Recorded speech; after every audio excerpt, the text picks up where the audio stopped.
Danganronpa. Oh god.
God dang.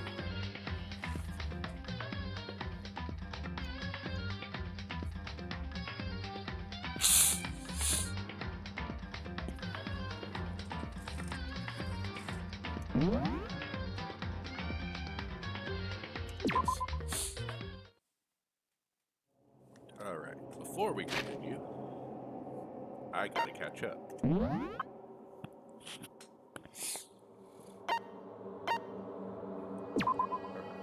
Victim is Chihiro. Yeah, the time of death was between. Discovered in the cause of death was a blow to the head with a blunt object. She was killed instantly. Getting stronger. When they get stronger, she declined several invitations from Sakura and Aoi. May have used the locker room late at night to avoid them. Despite this, Chihiro had stated that she desired help with her efforts. She may have been meeting someone in the locker room the night she was murdered. The dumbbell was found in the floor of the girl's room with a significant amount of blood on it. Chihiro told anyone willing to listen that she wanted to get stronger. Some assumed that due to her inferiority being weak, she admired strength over anything else.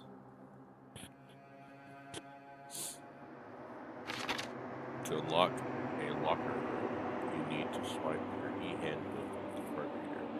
You need a male student's handbook for a boys' locker room and females. It is not possible for two people to enter at the same time. Additionally, lending someone your handbook is a violation of school regulations. The handbook for each student that has died is placed in the mailbox in the main hall. One of the handbooks is found in the main hall has been broken, which is apparently a rare occurrence. Junko's and Sayaka's handbook are supposed to still seem to work, so assumed the broken handbook is Leon's. However, Monokuma claims it's very unlikely that Leon's handbook would be broken. Suspected genocide jack victims include Ken Harada, Tetsuhiro, among countless others. They were killed in the same way, mounted to a nearby wall. The word bloodlust was found in the scene of the crime, written in blood. The profile indicates the killer is likely a student suffering from a split personality. Chihiro seems to have consciously kept her distance from the other girls at school, even from the beginning. Meanwhile, they noticed she get along remarkably as well with her male student classmates. The carpet in the boys' locker room was found with a blackish stain on it, which we know is Sakura. Sakura says she's for that. The blood was found on a poster in the girls' locker room. The poster featured a big-breasted supermodel popular among young boys. Meanwhile, the poster is a boy band popular for teenage girls. Chihiro's handbook was not found on her corpse and is apparently gone missing. Chihiro's body had been suspended and her hands had been bound with some kind of rope. Her fatal injury was a blow to the head. You stop that. Sakura mentioned that she was responsible for the coffee stain on the girls' locker room floor. However, the stain had since been inexplicably scrubbed away. So, it's right there. They've changed the carpets. Byakuya was known to use the lamp more often. However, the extension cord had outlet. On the night of the murder, before nighttime, Chihiro was spotted leaving the warehouse. It seems that she was stuffing some blue exercise clothes into a duffel bag. Presumably she was on her way to exercise, but the clothes were not found on the crime scene. Celeste had not told anyone other than Makoto about this encounter. Alright, I think that's good. How you doing, Cameron? Let's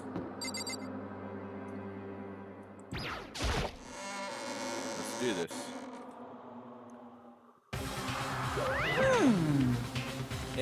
So, is everyone ready to... What?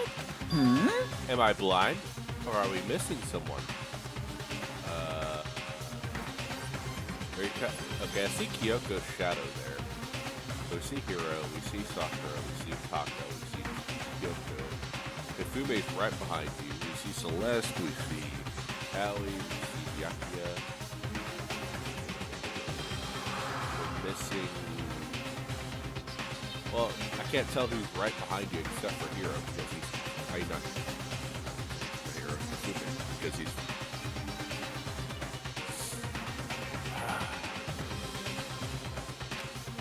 Yo. I was there. Yeah, Toko's not here. Huh? And Toko is... You really don't remember? Come on! How could I forget? Oh yeah, the little... How could I forget about that little nut job? You mean Trash, get her name right. She's a crucial part of class trial this time. What are you gonna do? Okay, Doki, I'll go ahead and drag her out. You're kicking and screaming. Just one moment. Just like he said a few minutes later, you reappear dragging Toko behind him. Yeah! I told him I didn't want to, but he forced me. I can't believe you could drag a girl around. Terrible. You're terrible. Phew! So now everyone's here, right? Okay then, hustle onto the elevator. Let's get this show on the road. I'll see you guys down there. Let's go. So shall we get going? It's time to find out who killed Chihiro. She didn't deserve it. She was so gentle, so calm and meek. Nobody had any problems with her. God, that's so messed up. Cameron, I don't know if you remember this, but look what happened to our little programmer.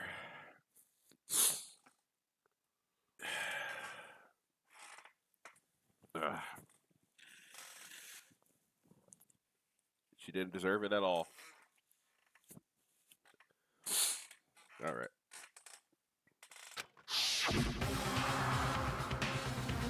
Murderer is one of us. I'm thinking it's Toko, but I don't know. It's weird.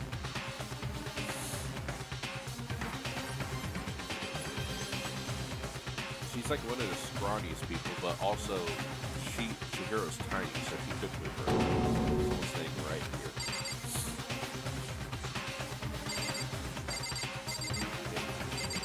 Get her.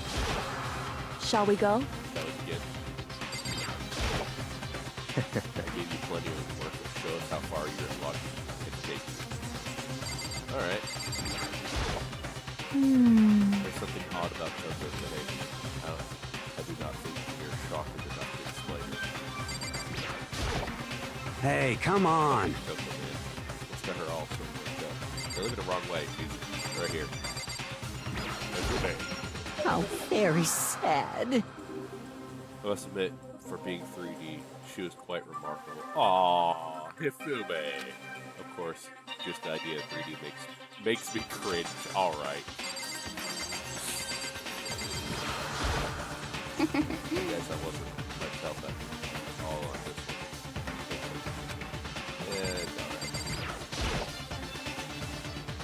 wait, It's true. yes. I gave a small nod in reply.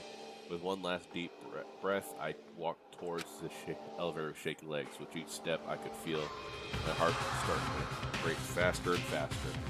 As soon as everyone was on, the elevator began to descend. I couldn't get a handle on my emotions. I couldn't stop speculating.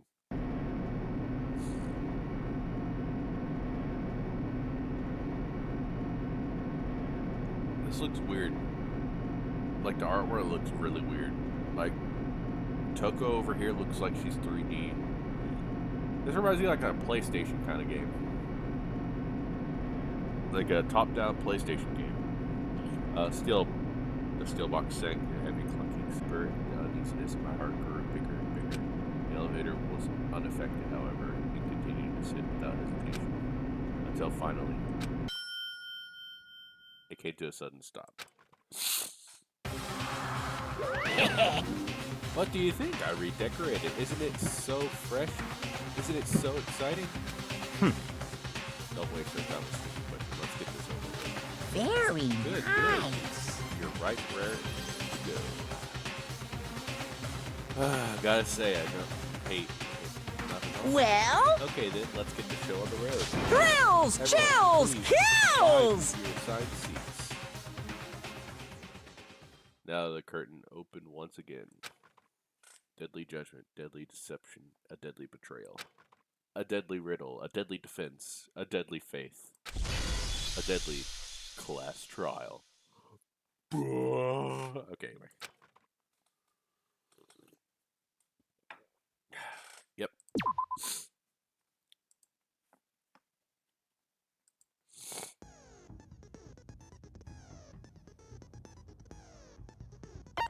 Skills. I don't have any skills. I only have this one. Increase the damage to the opponent when a statement is destroyed. Effective damage. Effective during time bullet. I don't have anything more.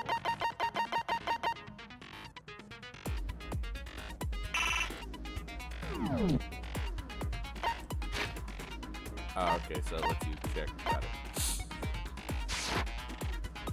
Cool. Alrighty.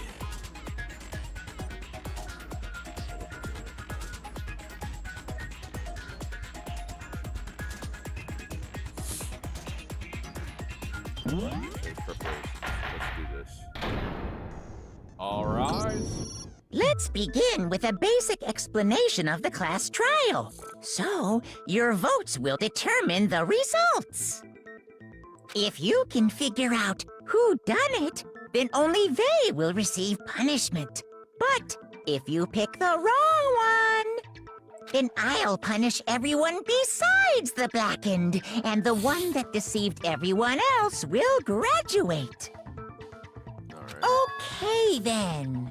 So, first off, let's talk about the murder weapon! The dumbbell. First, we have to make it clear what was used to deliver the fatal blow. With the dumbbell.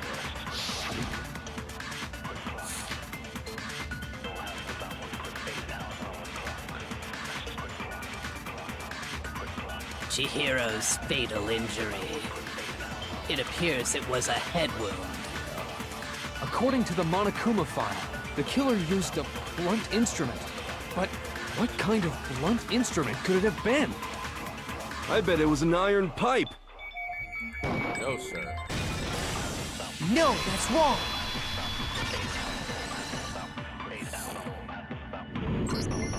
Can we agree that the object that dealt the fatal blow was the dumbbell, found at the scene of the crime?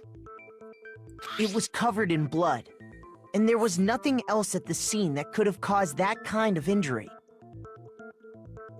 Okay, you sit down, Cameron. You be quiet. And the wound on the victim's head is consistent with the shape of the dumbbell. Dang it. As far as I'm concerned, there's no mistake and no room for doubt on this one.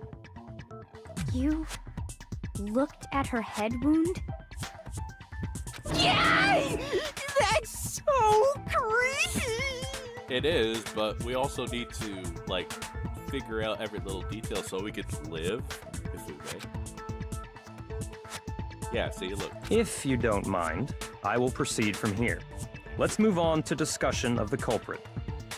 Although, I believe the criminal behind this heinous act is already quite clear. What? For real? Genocide Jack. Chihiro's killer is the fiendish serial killer, Genocide Jack. A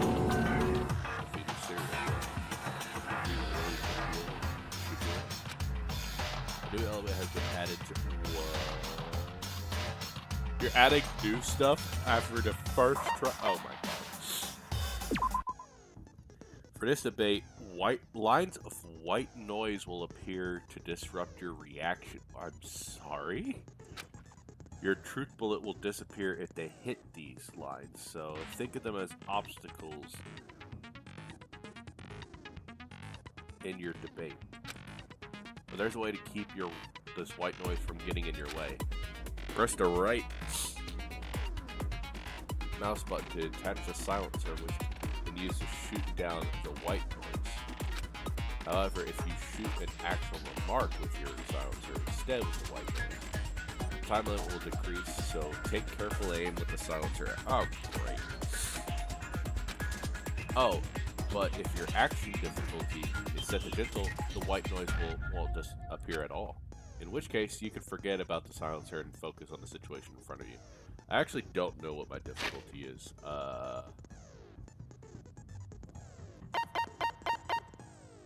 I wish I could check it out real quick.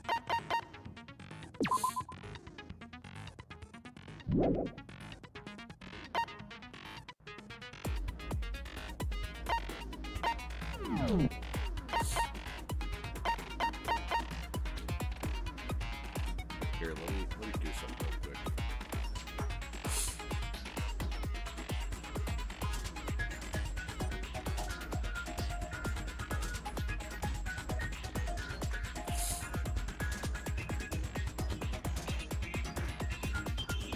You guys see which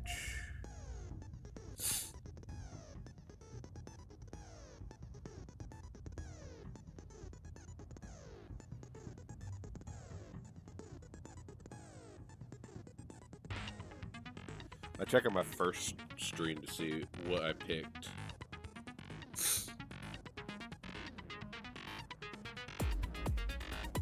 Okay, so I picked kind on both. Alright.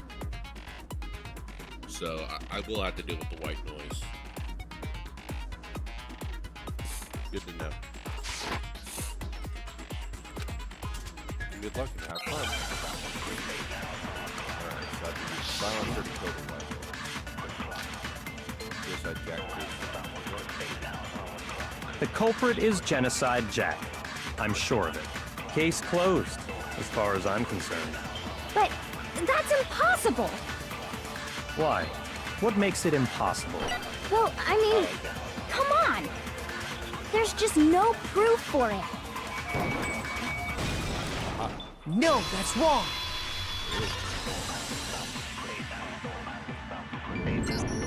I might know one reason he could be involved. What? I found this file while I was looking around the archive in the library. I guess it's some kind of confidential file the police put together about the Genocide Jack case. What? That's kind of weird as shit, isn't it? What was something like that doing in the library? The why of it is probably more trouble than it's worth, so let's forget about that for now. More importantly, it outlines all the specifics of every Genocide Jack case in exceeding detail. Yep. According to the file, there appear to be two defining characteristics in every Genocide Jack case. The first is that a bloody message is found written at the scene of every murder. Bloodlust. Oh, that's right. Boob lust.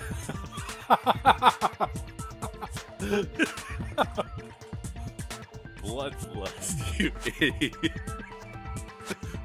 No. It's actually bloodlust. That caught me off guard. That was great. But more important is the other characteristic, and it's something that has never been made public. Never made public? What the hell is it? Why don't you tell them, Makoto? The other characteristic every world doesn't know about. If I'm not mistaken, it has to be how the victim was positioned. I got it! They were Apparently, in every Genocide Jack case, the killer suspends the body in a certain way. Other than the killer, the only people who know about this are the higher-ups in the police department. However, Chihiro was most definitely suspended in the same way. So, how did the culprit know about this when only high-level police officials were aware of it? It's because it is. There's only one logical answer I can think of. It's because the culprit in this case is the real Genocide Jack. No fucking way! One of us? Yes, in fact, it's Toko. Oh. What? Just flat out, there you go. Genocide Jack's true identity is Toko Fukawa. You lie! Calm down there, sir. What? Hey, okay, wait, hold on a sec. Toko has, like, bloodophobia or whatever, remember? What kind of personality serial killer is afraid of blood? Is Toko Genocide Jack? The answer is yes and no. Another riddle? Man, why is this gotta be so complicated?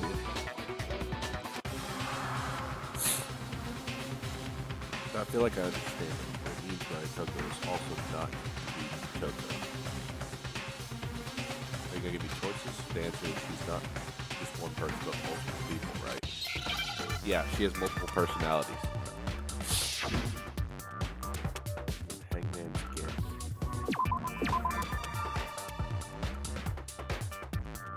Wait. Oh, right. Oh, shit. Hold up.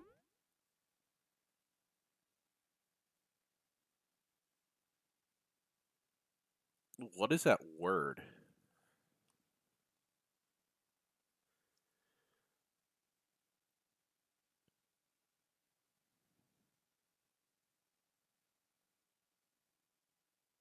I'm trying to figure out what that word is.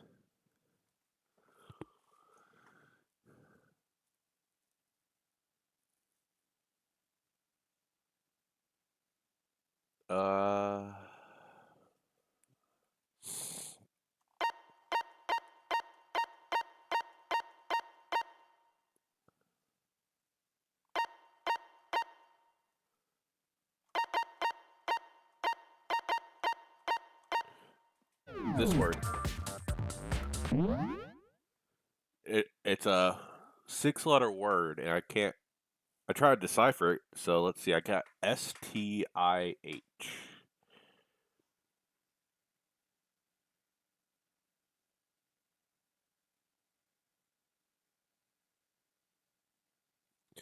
Was there anything in my...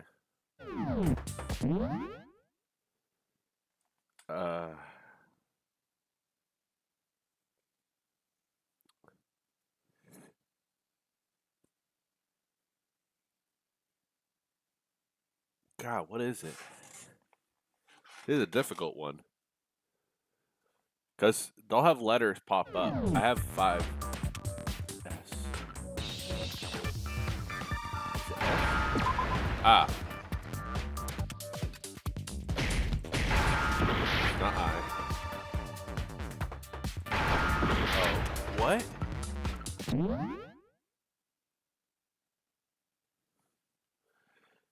It's S.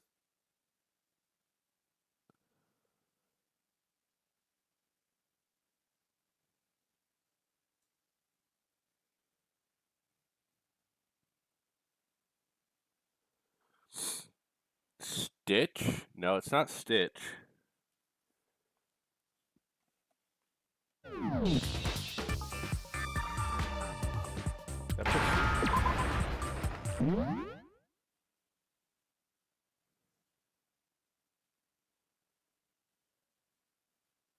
Schizo. It's schizo.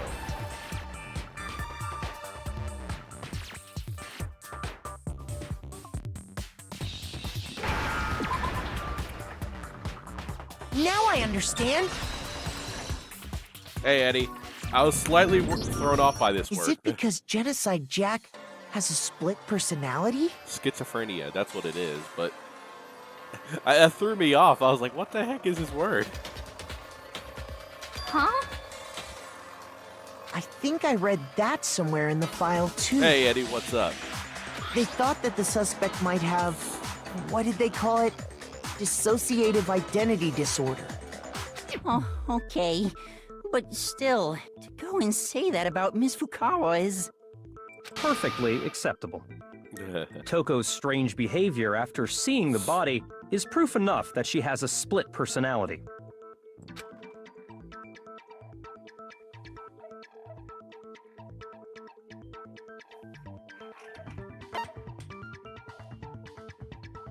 I got it!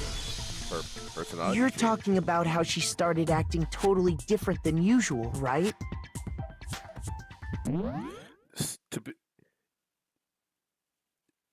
It is probably a word that can't be used in the game, but I didn't like the fact that it wasn't the full word. It just schizo, which I bet people say schizo. So like that was what threw me off. I was like, I don't think of schizo as like the word. I think it's like the short word of what it would be, which is schizophrenia. Which I meant, to be fair, I guess they were like, no one can spell that long of a word. But that still kind of threw me off. That's the kind of stuff where I don't like it, where it's just like kind of throws you off with that little stuff. Like it's the right answer, it's just not the full answer, if that makes any sense. All right. That's right. Think back. She fainted when she saw Chihiro's corpse, and then, when she woke up... That trash face. I'm fine. Oh, is that a dead body? Hey, are you dead? She must have hit her head real hard with the face. Rolled in front and the back, a top ending, and the bottom, a sea of truth and a web of lies. I mean, she sounds completely different. She was acting funny, that's for sure. That melancholy tone of hers completely disappeared. Don't go assigning adjectives to my tone without permission. Shut up, Toko. Not to mention, once she regained consciousness and saw Chihiro's body again, she was utterly calm. In other words, within her is one personality that can handle blood, and one that obviously can. So when Toko trapped herself in her room, it's because she was scared of Genocide Jack?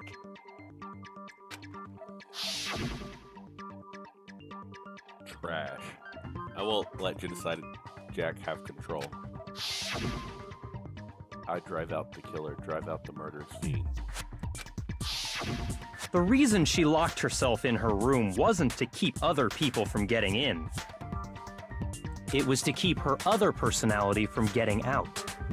That explains why she's always been locked up. I mean, I know she's like a antisocial butterfly, but she was constantly in her room, so I wonder if that's how long it's. What? Anyway, Eddie, how have you been? Toko was afraid. Afraid of the murderous fiend inside of her. Of killing even more people. How? Yeah. How can you know all this? I do believe you misunderstood her. What she's trying to say isn't, how can you know all this? No. What she wants to know is, how could you tell them? Huh?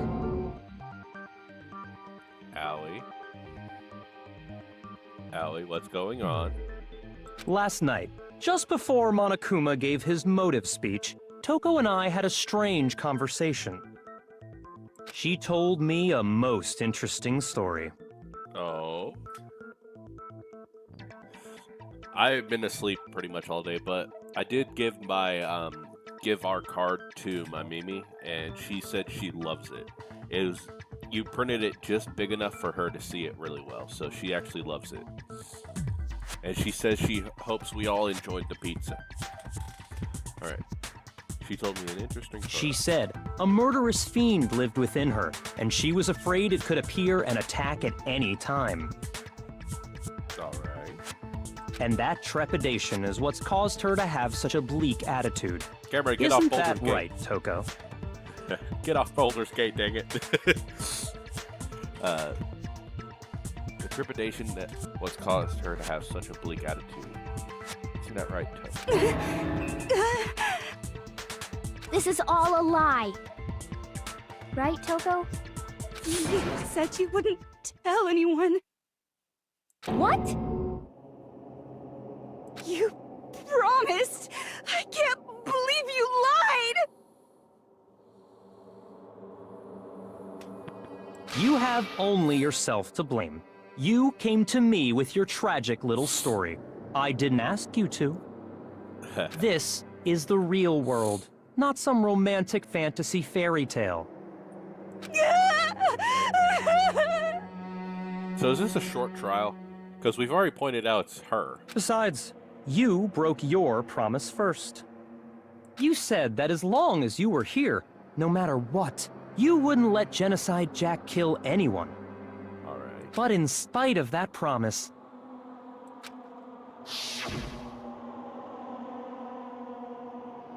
I'm sorry I couldn't keep our promise. But don't worry, never again. Well, just under control ever again. You said if I kept my promise, you would go out with me. Oh my god. That's the only reason I promised. Oh my god. Trash character. how many times do I have to tell you? I never said that. But you weren't able to do it. You just couldn't resist that rush you got from killing, could you? I tried. I swear I tried to control it. But But your efforts were useless. What a disappointment. I hate you. And we hate you. Well, the opening act is nearly finished.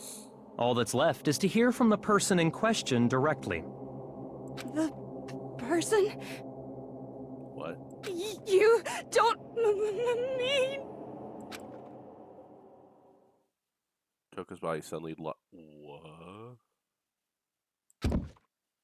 A huge thud echoed across the courtroom, but in the next second...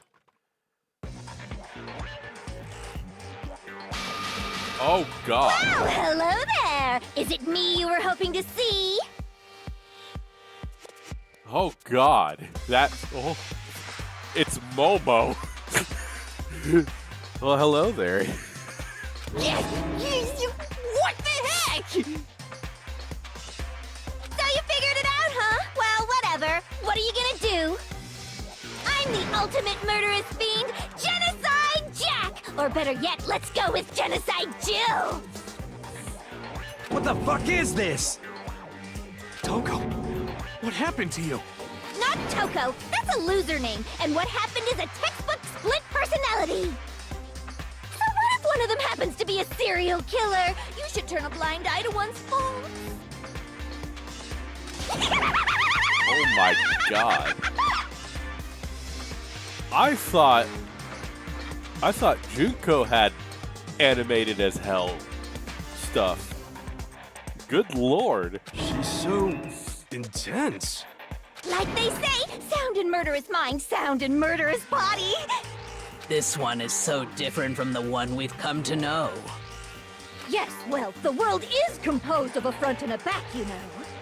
Don't lick your ear. Your tongue shouldn't be that long. What the hell? Just like how every inning has a top and a bottom, or how in the depths of every truth lives a little lie. Behind every dark and gloomy soul lives another that shines as bright as the sun! Cameron, I have the perfect waifu for you. You're not gonna believe it. Me and Eddie have found her. You would love her. She's really good with her tongue. This is the murderous fiend. Genocide Jack, this is beyond insane. Miss Jack, Jill, can I ask you a question? What's up? I don't like that smile. Don't try to look cute like that. What the hell? Some of us think you might be the mastermind behind our entire situation. What are your thoughts on that? I never thought that, but all right, Hifumi. Well, I'll tell you, I am the mastermind of all masterminds! Just kidding! Then it's not true? Of course it's not true! How dare you try to link me to that creepazoid! Even Monokuma's just like, nope. And another thing, the police and government and society in the outside world are totally powerless! I mean, they just let this idiotic, bloodthirsty maniac go buck wild all over town! Sure, I'm a bloodthirsty maniac, but life is pain, right? To live is to hurt other people. That quote sounds familiar. It's a necessary evil if you want to survive. The act of living itself causes pain for everyone. You can calm Just down. kidding again! Oh my god. Yeah, Cameron, no, we found the perfect girl. Her name's Genocide Jill. I hope you don't mind her. This should be enough to convince you. This murderous fiend is responsible for Chihiro's death. There's clearly a motive, so there should be no doubt. A motive?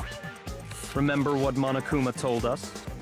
If someone didn't murder and graduate within 24 hours, an embarrassing memory or secret would be revealed. Well, let's assume that Toko's secret was about Genocide Jack. Well, you can have her. You can have the trash character. We don't want her. If a secret like that came to light, Toko's life would have undoubtedly been forever ruined. So she had a very clear motive to never have that side of herself exposed. Interesting. Very, very, very interesting. But sorry, as much as I hate to admit it, I'm not the culprit. What? Hold on. Huh? What? But I cannot imagine anyone other than you could murder someone in such a bizarre fashion. Maybe so, but nevertheless, it's the truth. Do you really expect any of us to believe you? Yeah. I could never believe a word you say, you monster!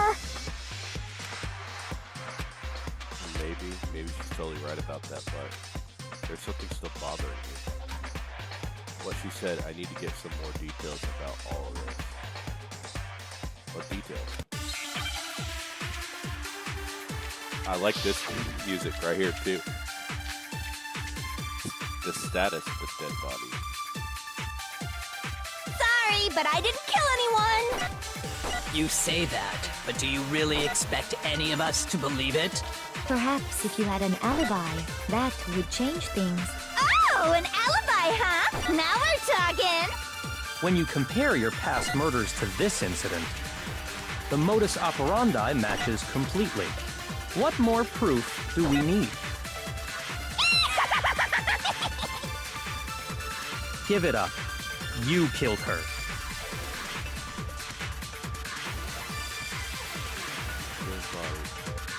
Hold up. I was more focused on getting rid of those. Crap. That should prove what he said is correct. Okay, let me focus on what he said. Sorry, but I didn't kill anyone! You say that, but do you really expect any of us to believe it? Perhaps if you had an alibi, that would change things. Oh, an alibi, huh? Now we're talking! When you compare your past murders to this incident, the modus operandi matches completely. What more proof do we need? God dang it. Give it up. You killed her. See, that's the one thing I don't like. It says you can slow it down, and then when you shoot, it just goes right by. Sorry, but I didn't kill anyone! You say that, but do you really expect any of us to believe it? Perhaps if you had an alibi, that would change things. Oh, an alibi, huh? Now we're talking! Hurry up. When you compare your past murders to this incident, It has to be that. the modus operandi matches completely. No, Okay. that's wrong. Alright, that's what I thought. Are the methods of murder really exactly the same? I'm not so sure about that. Yeah, there was always scissors. I think there's a slight difference between the Genocide Jack cases and this one. Huh? How's it any different? Uh-oh, you don't know? Oh my god, I swear to god, if she helps me out solving this. Well then, human garbage, let me tell you! I murder with passion and conviction. Multiple stab wounds across the body. Yeah, all of them are multiple stab wounds across the body with scissors. I consider myself a professional, and I have a very particular way of doing things. Imagine you go to a fancy Italian restaurant. They're very picky about the noodles, the sauce, everything. But what happened to Chihiro? It'd be like if that same Italian restaurant started using ragu or Chef Boyardee. This is no creation of mine. It's a similar one. Wait a minute.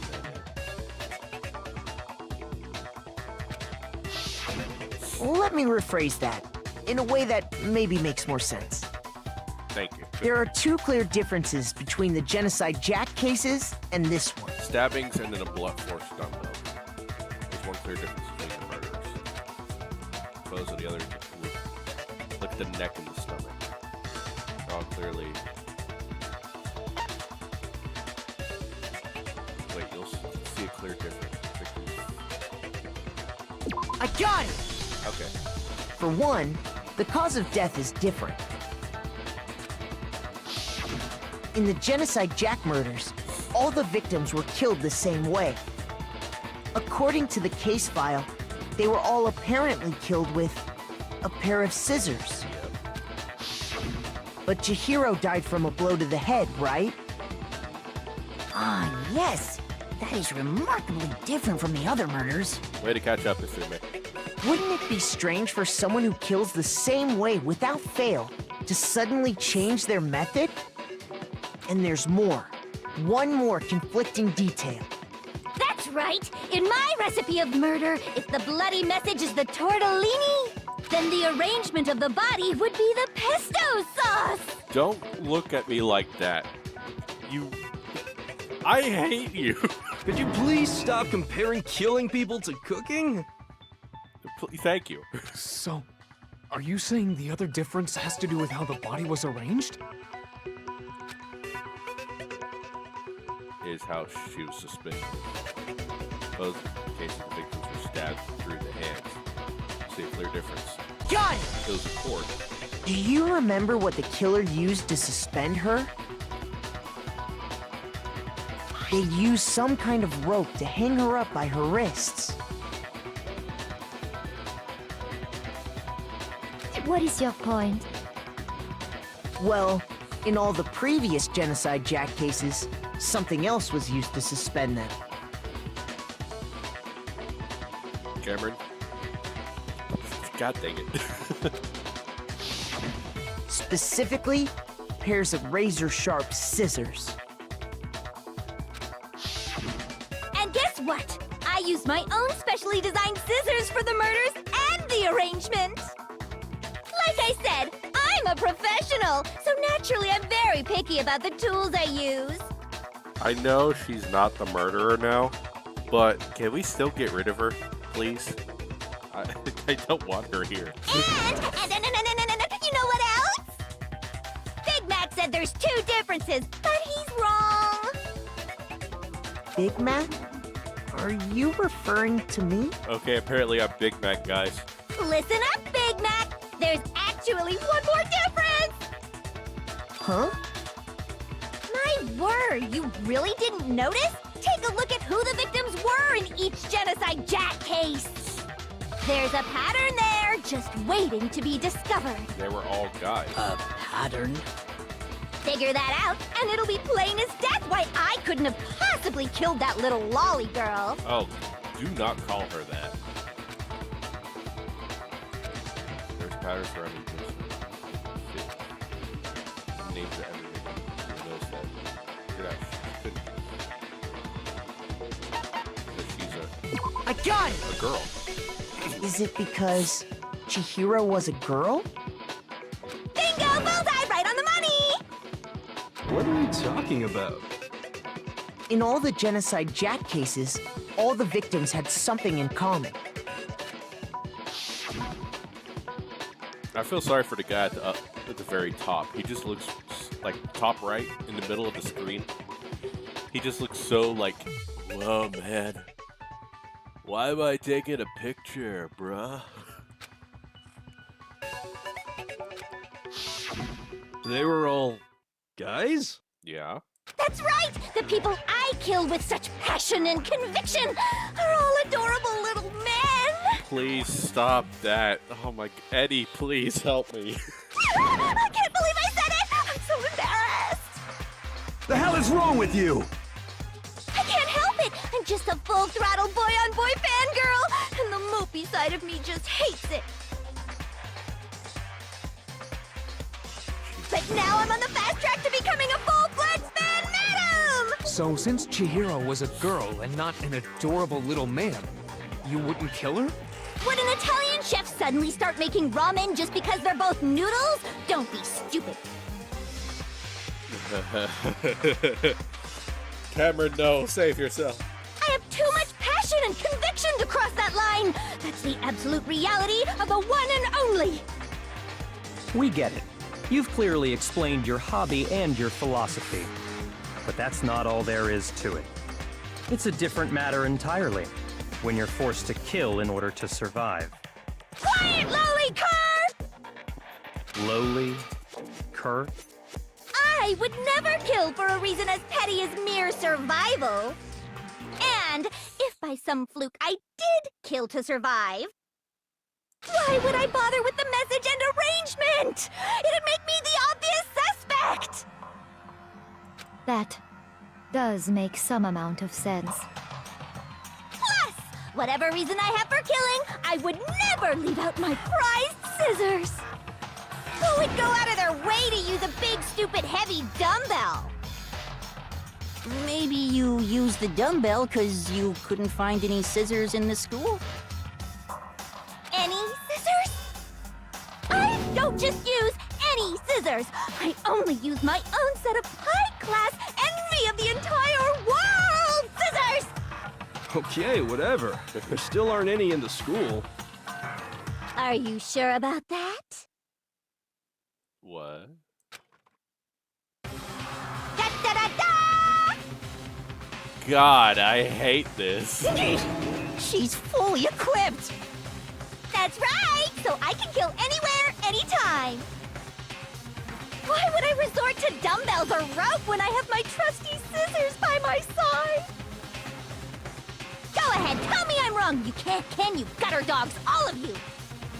I will say the voice actors did Not great. to mention, I have no clue how to tie a good knot! So rope's totally out of the question anyway! I have no idea what's going on anymore! Could such a heinous villain really be innocent? But the body really was suspended, right? And nobody but the police knew about that. No, there was 2 other people. Yeah. That's why we figured it had to be the real deal, and not some copycat killer or whatever. Hold on, there is one person who would have copy.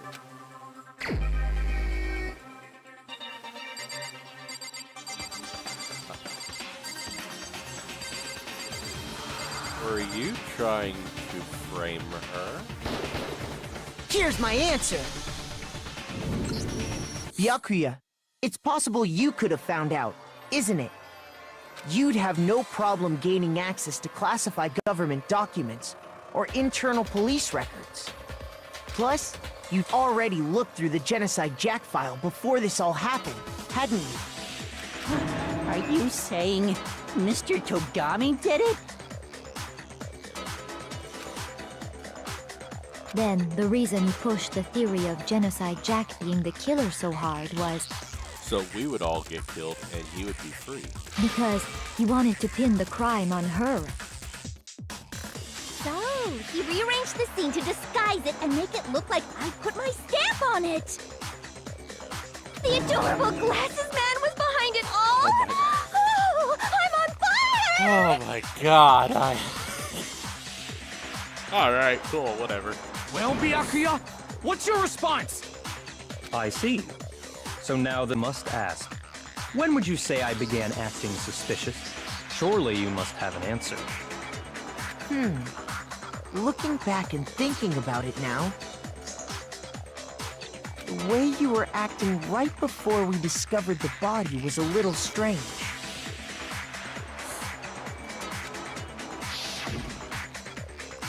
In the locker room.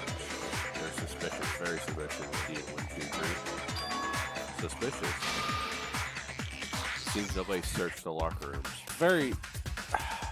See, I thought he was smart about it, but like that. Now that I'm looking at this, it seems suspicious. Like the locker rooms don't seem strange. They're just doors. You wanted to go to the girls' locker room right away, right? But since you're a guy... I should have naturally thought of the boys' locker room first. Is that what you want to say?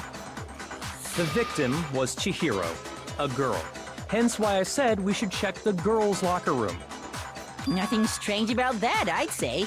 Calm down, Mr. On the contrary, there's something very strange. Okay then, what's so strange about it? Go ahead, share with the rest of the class.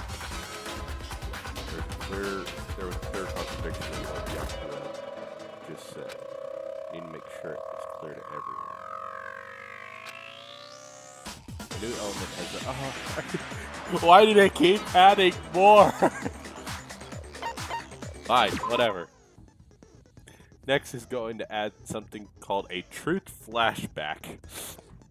If you aim at a weak spot and hold down the left mouse button, then you'll memorize the weak spot.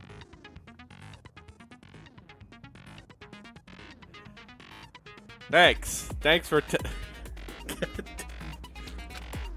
this memorized phrase can only be shot once as a single truth bullet. If you shoot or change the truth bullet, it will disappear. However, you can use this flashback feature as many. What? You don't seem to have an answer to a lie or contradiction in your loaded truth bullets. Might be wise to memorize a different weak spot and use that to make a what? When it's the best time to flashback. Well, you'll just have to use your keen wits. Well,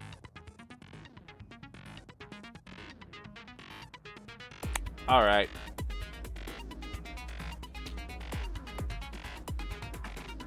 Alright, cool. In this case, though, I will say if you don't use a flashback, you won't be refuting anything.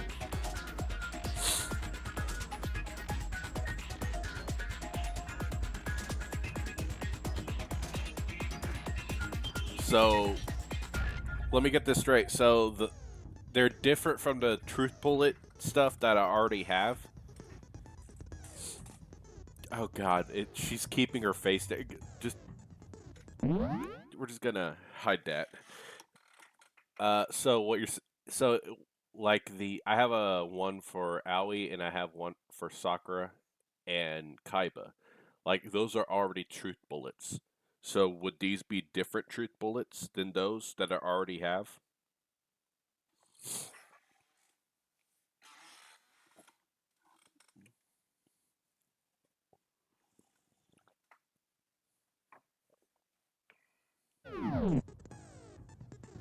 Okay, you won't be refuting anything. Well then, good luck and have fun. Thanks.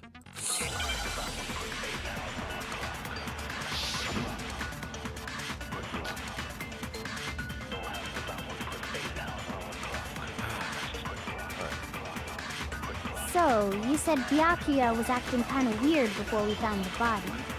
But he was acting weird... how?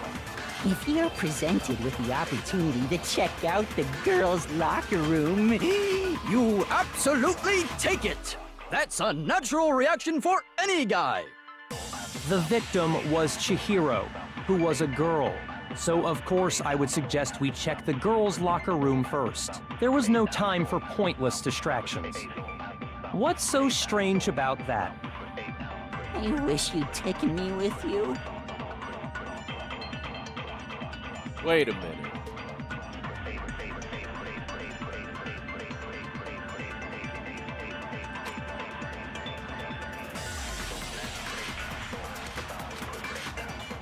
So, you said Byakuya was acting That's what kind it of is. weird before we found the body.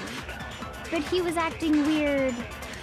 If you're presented with the opportunity to check out... That's a natural reaction for any guy. How'd you The know? victim was Chihiro, who was a girl. What?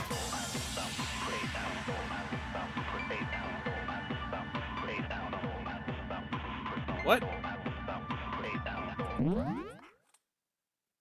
Did I miss something? Did I mess? Hold up. Shoot! What? So, you said Byakuya was acting kind of weird before we found the body. That? No? What? What am I? There was only 2. Am I messing something up?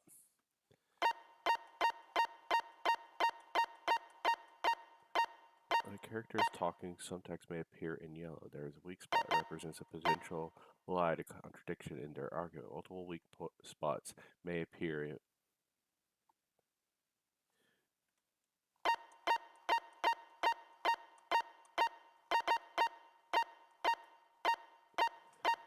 If you target a weak spot and then hold down the left mouse, you can use a weak spot as a temporary truth bullet later in the argument. These flashback bullets will appear as soon as you... Oh! Shoot! Okay. So, you said Byakuya was acting kind of weird before we found the body. But he was acting weird... how? If you're presented with the opportunity to check out the girls' locker room... You absolutely take it. That's a natural reaction for any guy. The victim was Chihiro, who... No, that's wrong! Okay. I thought I did click it. I was like, wait a I'll minute. tell you what's so strange about that. Okay. That was my bad, Eddie. I was like, I clicked and held down, and it shot the bullet regularly. I was like, huh? That's what I was confused by. I was like, is this not what they referenced? Because I thought I clicked and held it, but apparently I didn't hold it down like it wanted. That was my mistake. Alright, so tell you what's so strange about Because that. up until we actually discovered the body, we couldn't have known who the victim was. Alright. So your claim that you went to the girls' locker room first because Chihiro was the victim doesn't hold up. I see. That's a good answer, I must admit. Interesting. Very interesting indeed. But your reasoning is still too weak. Huh? What's wrong? Is that it? Surely you've got more than that. Go ahead. Show us.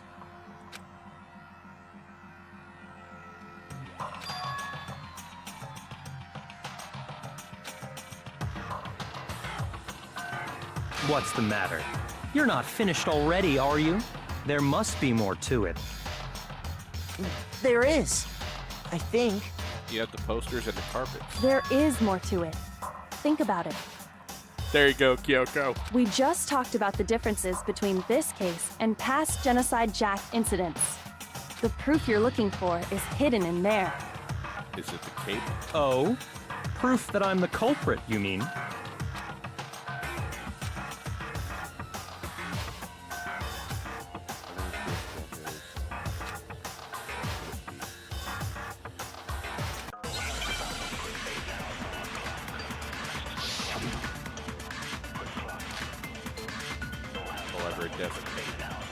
God, I hate that face. What? The difference between the cases?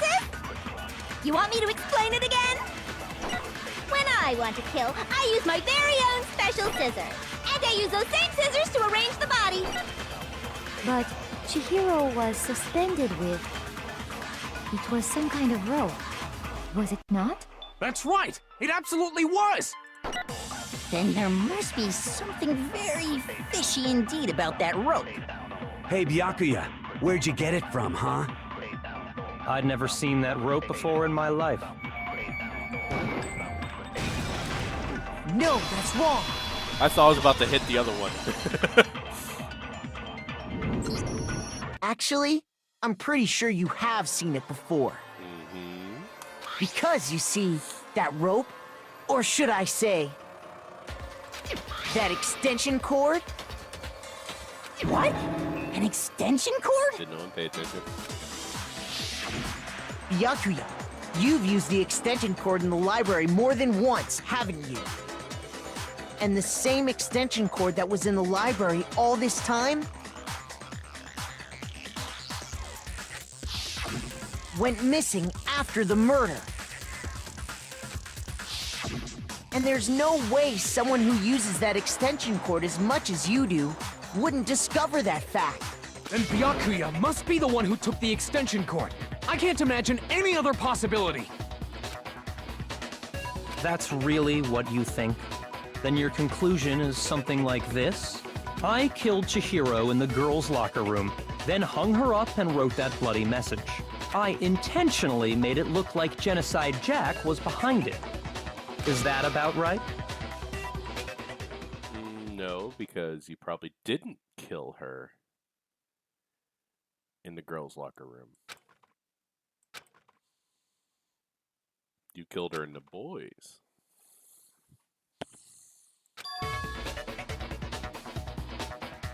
What's wrong?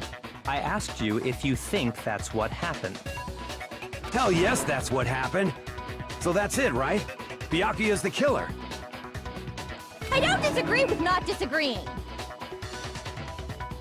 He kept calling this a game, right? So he'd be totally willing to do something like this to win. Sorry, but could we hold on just a second? I think we need to talk about this a little more. Huh?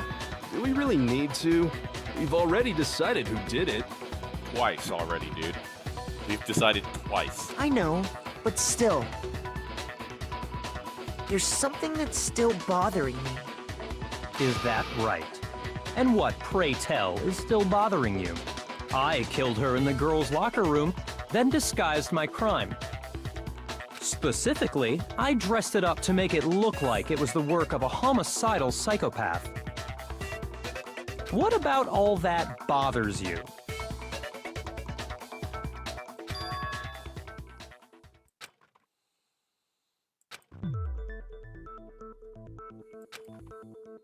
Can I really accept that Byakuya said is truth? I don't think so. The scene of the crime. I got it! You say you killed Chihiro in the girls' locker room, right? But are you sure about that? Isn't it possible that the murder took place somewhere else? How disappointing. What kind of question is that? Even in the world of disappointments, this is a true letdown. This guy is so snarky. He's just like, you give him the correct answer, and he's just like, "No, you blabbering idiot! Look how stupid this guy is." She was found dead in the girls' locker room. There is absolutely no question about that. She was found dead. How could the scene of the crime have been anywhere else? Hey, twin, how are you?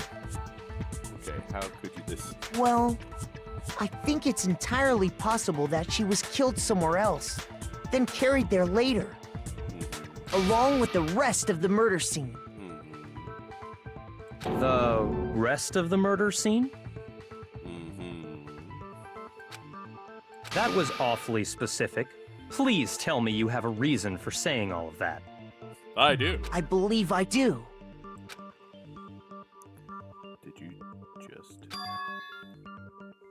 Did I just take you off guard? Yes, I did.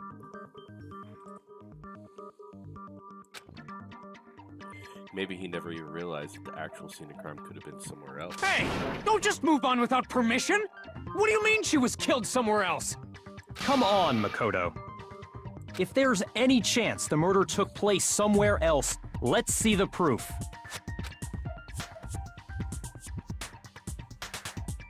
Well, we have two. It was the carpet and the poster.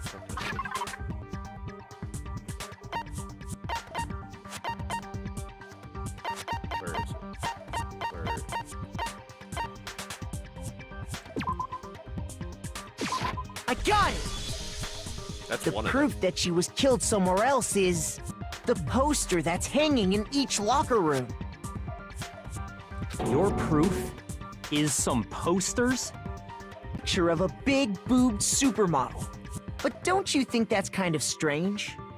Why would the girls' locker room have a poster like that? I bet those massive jugs of hers were totally fake! Calm down, Jill. Meanwhile, the boys' locker room had a poster of the super popular boy band Tornado. Again, that doesn't really seem to belong in a boys' locker room. So you're saying that maybe the posters were switched? And there's one other thing I noticed about the locker rooms. The carpet. You know what I'm talking about, right, Sakura? You're referring to my protein coffee, aren't you? Protein coffee? While I was in the girls' locker room earlier, I spilled some protein coffee on the carpet. But I noticed that after the murder, the stain had been totally scrubbed away. No, it's not the same from away. It was moved.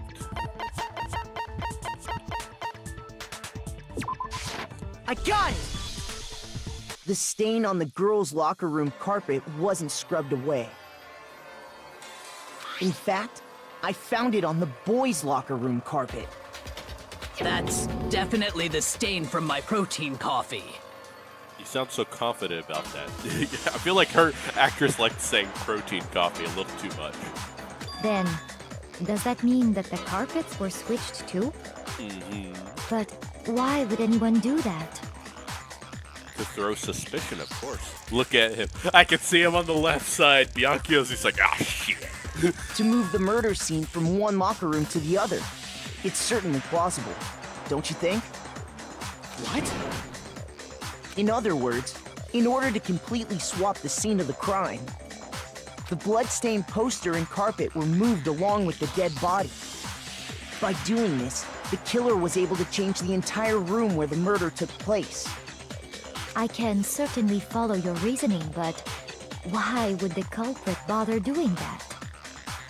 Because they know that if they get away with the kill, and we guess all the wrong person, we would all die and they could leave. Huh? Why would they go through all that trouble of switching the scene of the crime? Come on, Actually, Celeste. an even bigger question. If the murder did take place in the boys' locker room, then how did Chihiro get in the boys' locker room in the first place? Ah, we have an answer to that, too. To get into the locker rooms, you have to swipe your e-handbook across the card reader device. But Chihiro's handbook should have only allowed her access to the girls' locker room. Yes, you're right. Heroes did. She had no way to get into the boys' locker room to begin with. No, she did have a way, and I can tell you what it was. Oh my gosh, are you actually could contribute? I highly doubt that. Celeste is like, nah. Shut up! I'm telling you, I know how she could have done it. Please, just... Is it right?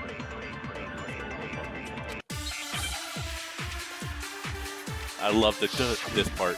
This music is great. Is it really possible? Could Chihiro really have gotten into the boys' locker room somehow? Ah! I've got it! She must have hacked her e-handbook! No. She was the ultimate programmer, after all. I'm sure that would have been no problem for her. No, I don't think that's it. She used the thing that was in the main hall. Huh? What thing? I'm talking about Leon's Handbook, of course. No, that's wrong!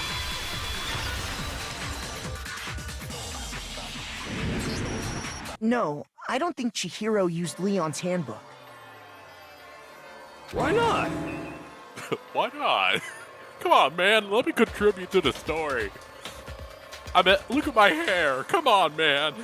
Because Leon's handbook was broken. Oh. Well, then, yeah, I guess that'd be pretty impossible, huh? I am struck silent by how quickly you gave up. Plus, isn't there a regulation against using someone else's handbook? Actually, the rule states that loaning your handbook is prohibited. It says nothing about borrowing one. Dead person's handbook all you want, and you'd be safe.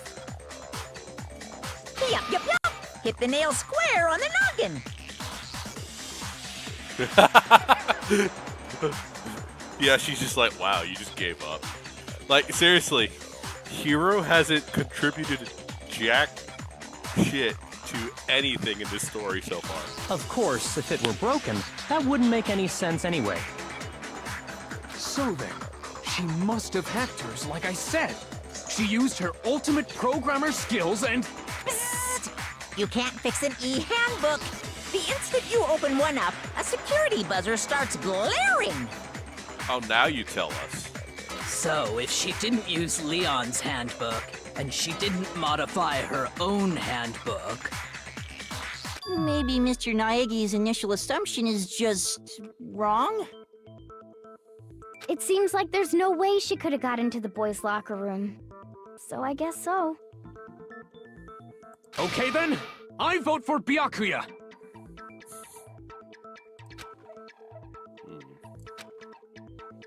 Is that it then? Jiro was killed in the girls' locker room and Byakuya's the one who did it? Really? But still, I don't know what else I can do. Hold on a second. Is my girl coming in clutch again? I agree with you, though. I think you're on the right track. What the? You finally decide to open your mouth and that's what you've got to say? Hey, Kaiba, chill. She saved my ass last time. There's no way she could get in the boys' locker room, right? So... Why are you so sure she couldn't get in? There's still one other way she could have gained access. What? What are you talking about? What other way is there? Well, to explain that, why don't we take a little break from the trial? I'd like you all to come see something. Is that allowed? Wait. Just what do you think you're doing? Yeah, I was like, wait, what? Will Monokuma allow it? Don't worry. This'll make the whole trial more exciting. I'm sure that thought must please you. I'm sorry, her voice literally just sounded familiar for something she just said. Huh? It'll make things more exciting? Oh no. Well, all right then. I declare an official class trial recess. Okay. Huh? For real? Yeah, I wasn't expecting this. Now then, what is it you want to show us? It better not be boring or I'll be very unhappy. Oh, I have no doubt it'll meet your lofty expectations. So, shall we go?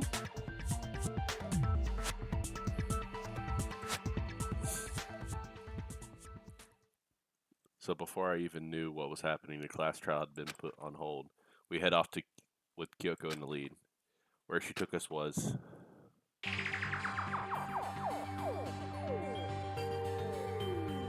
The girls' locker room? We've already searched this place top to bottom! What are you trying to pull, Missy? I'd like you to examine the victim's body one more time. Be sure to examine the entire body very carefully. Take your time. Examine her carefully? He's not allowed Like to. Using our hands? He's not allowed to. Don't let him get near her. No way!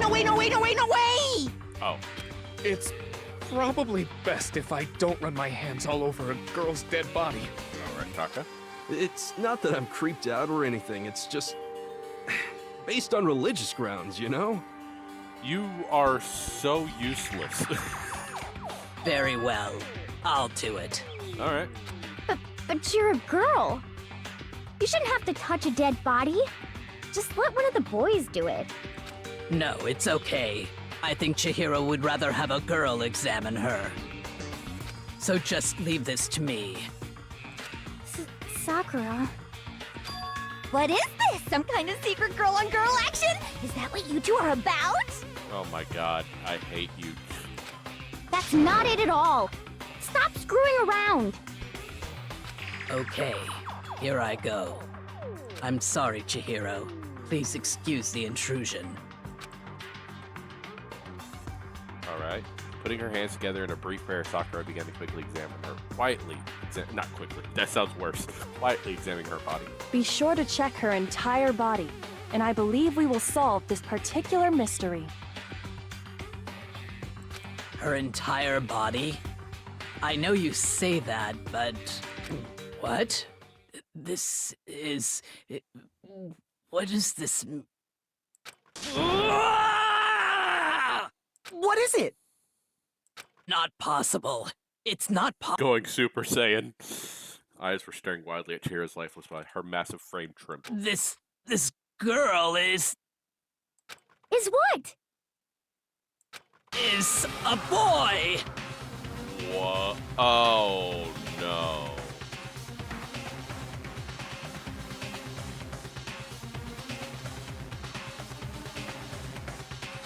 Ah, I see.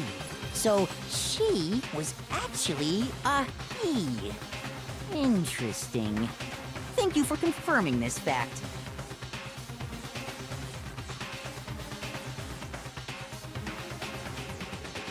I think I know a lot more than I should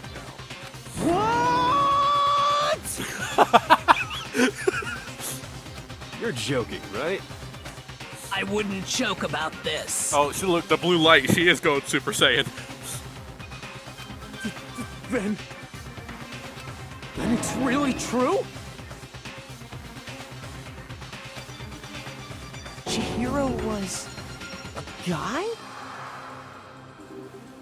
They put a trap in my detective game. Oh, what? You guys didn't know? Heck, I knew that right off the bat. Chihiro Fujisaki was totally a guy.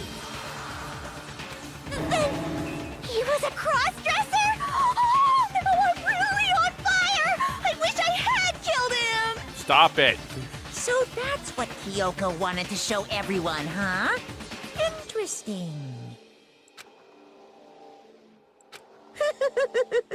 Yes, that certainly does make things much more exciting. Now let's ride this wave of excitement back to the courtroom and get back to the trial. Ahem. I do apologize for keeping you waiting. Now then, let's resume the class trial. We've all just learned of the shocking revelation that Chihiro was actually a boy. Let's pick up from there. Yes, well, I don't know his reason for hiding it, but the fact is, Chihiro was not a girl, but a boy.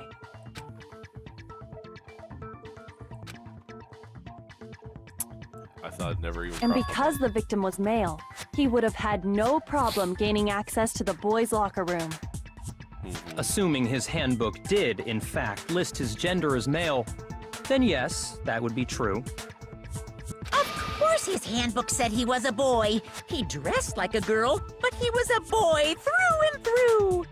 So then, there should be no issue with Makoto's initial assertion. The victim was killed in the boys' locker room, and was then later moved to the girls' locker room. And the killer could have easily used Sayaka or Junko's handbook to get into the girls' locker room. Ah! So Chihiro really was killed in the boys' locker room? I still don't understand the motive for moving the body, but... I must admit, I did find it rather odd. I knew he felt a little off. There was a certain incongruity to his female body. Why were you judging his body? This is the most titillating situation! Stop it! Good God. Eddie, give me a gun. I need to end her right now. I don't care. I'll murder in front of her and just get killed myself. I just want to end this person right now. So now everything has been connected. All the mysteries have finally become clear. Okay, well, connected or clear or whatever. We still think you're the killer, remember? Very interesting. This has become very interesting indeed. You know what, Eddie? If we're gonna go that big, just let me have the big red button. Just nuke him. I don't care if I'm taken out with him. Either nuke him or get me a tank. He's off in his own little world. What about you, Makoto? After everything we've learned, do you still think Byakuya's the killer? It's the best. Well, without a doubt, Byakuya is the one that made Chihiro's death look like Genocide Jack did it. But I think he might not actually be the killer after all. First place? He just seems to be too easygoing about all this. Like he's enjoying us solving the mystery. The way he's acting, it makes it seem like it doesn't have anything to do with him. And you think that might be because it doesn't have anything to do with him? Plus, the evidence he left behind was a little too... how can I put it? Overt. He consciously chose to use the extension cord, knowing it could connect him to the murder. At least, that's how I see it. And Byakuya, when you found out the murder took place in the boys' locker room, it seemed to rattle you. And then again when you found out Chihiro was actually a guy. If you really were the killer, that stuff wouldn't have had any effect on you. So that's your thinking, huh? Well, it bothers me that you don't have more concrete reasons, but it's fine. I guess I'll mark it as correct for the time being. What a dick. Mark it as correct? He's right. I am not the culprit. I just happened to come across the corpse in the girls' locker room and decided to alter it.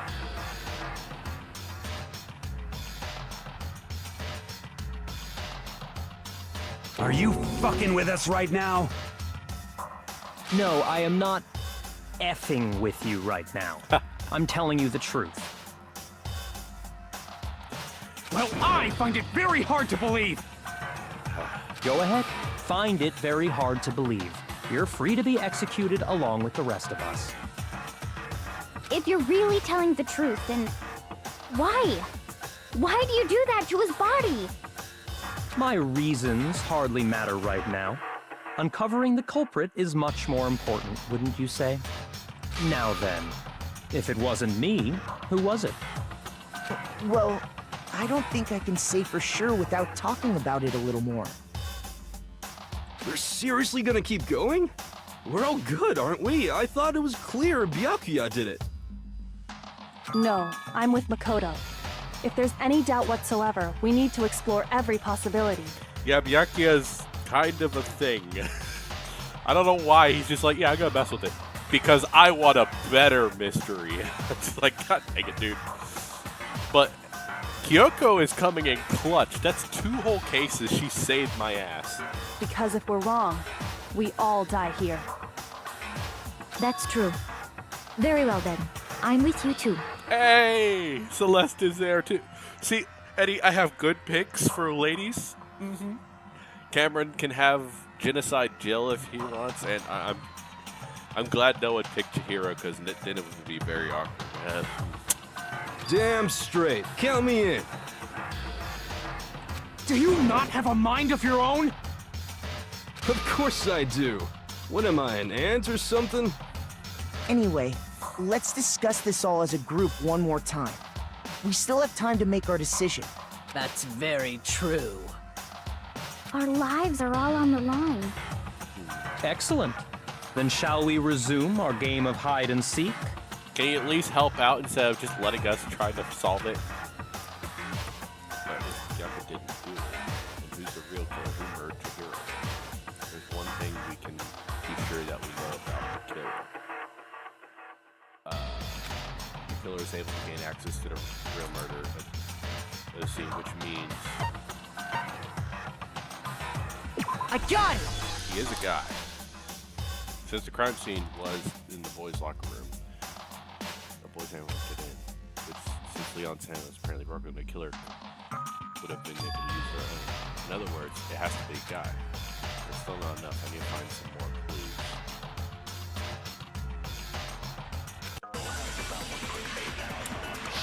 Alright. Celeste's account. Alright. Isn't there a single clue that might lead us to who did it? Well, clues are one thing, but did nobody get a look at the killer? I'm sure if someone saw the killer, they would have said something by now.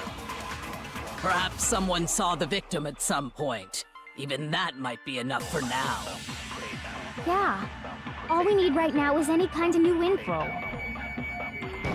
that it? It's over. Aw! It's all over.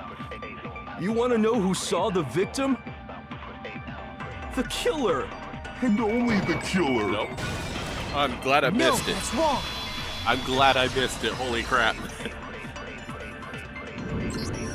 I believe someone else did see the victim before he was murdered. What do you think, Celeste? Now that you mention it, yes, I did see him. So casually going back to saying him now. Huh? Really? Oh, but I suppose only Makoto knows about this. The rest of you had no idea, did you? That is why you're all making such ugly noises. Whatever! Just hurry up and tell us! It was last night, right before nighttime. I saw Chihiro in the dormitory warehouse. I saw him stuffing a track jacket into a duffel bag. And then, I assume, he headed off to exercise. A track jacket and a duffel bag? But we didn't find anything like that at the murder scene. It seems likely that the culprit destroyed them to get rid of any evidence.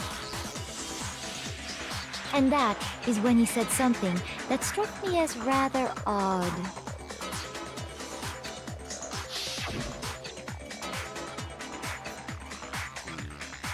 Better get going. I'm kind of in a hurry. Chihiro told me he was in a hurry. But why would he be in a hurry? Only if someone were waiting for him, I should think. So, Mr. Fujisaki was on his way to meet with someone, and then they were going to work out together? But Hina and I had invited him to exercise with us plenty of times, and he always declined. Yeah, because y'all are girls, he's a guy. Probably because he was afraid you'd find out the secret he was hiding, right? Which means that conversely, he must have trusted whoever he was meeting with very much. Enough so that he was willing to risk his secret being revealed. What a marvelous friendship! Okay, give me 2 bazookas, Eddie. I think that'll work. The point is, whoever he met up with is the culprit, right? So we just gotta figure out who it was. But knowing what we know, I can't even guess. No, you already have what you need to make the connection. Oh, I like that little smile. I don't know why. I just like that little smile. Like, she's like, you got this. I believe in you. Huh? You know who the killer is. Seriously? Who is it? Who's the killer? Think back to the track jacket and duffel bag the killer disposed of. Focus on the details of these items, and it should become obvious who was waiting for him. Are you sure about that?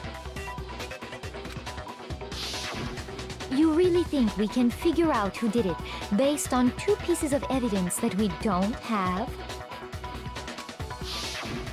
What? You want to track down some fingerprints or something? Even if we had the equipment for that, we wouldn't know how to use it. As was noted, the evidence is already gone. There's nothing to get fingerprints from. Maybe, but we can make certain inferences if we just take the time to talk it out. Easy for you to say. But fine. Celeste, did you notice anything special about the bag or jacket? The bag was just a normal duffel bag from the warehouse. All the bags in there are the same, so I can't imagine what would make that one special. Well, if I remember right, there was a decent variety of tracksuits to choose from. Do you think there might be some connection between the culprit and Chihiro's jacket? Perhaps. Let's explore that and talk a bit more about the jacket he took. Okay, Kyoko, you know something I don't. I got nothing. Chihiro's jacket. There's some clue to hold somehow. It's really hard to believe. Yeah, I kind of. What? What do you got? Celeste account, yeah. First of all, we know where Chihiro was headed. He was on his way to go exercise. So next we have to ask, why did he choose the specific tracksuit that he did? What do you mean, the specific tracksuit? I got it! He picked that tracksuit because it matched the one the culprit was wearing! So, what you're saying is, the killer was wearing the same blue tracksuit as him? My tracksuit is black! I don't even have a tracksuit. 'Cause exercising sucks. I have a white tracksuit personally. I got it from the warehouse, if you must know. Did any of that really help us get any closer to figuring out who the culprit is? No way. Not a chance. You heard him, right? What he just said without even realizing it?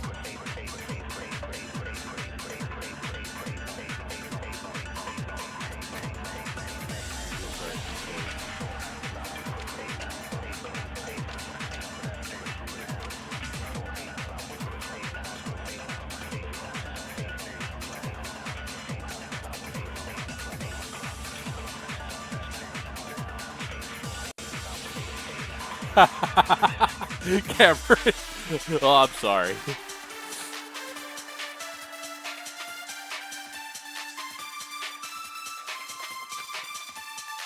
First of all, we know where Chihiro was headed. He was on his way to go exercise. So next we have to ask, why did he choose the specific tracksuit that he did? What do you mean, the specific tracksuit? I got it! He picked that tracksuit because it matched the one the culprit was wearing! So, what you're saying is, the killer was wearing the same blue tracksuit as him? My tracksuit is black! I don't even have a tracksuit. 'Cause exercising sucks. I have a white tracksuit personally.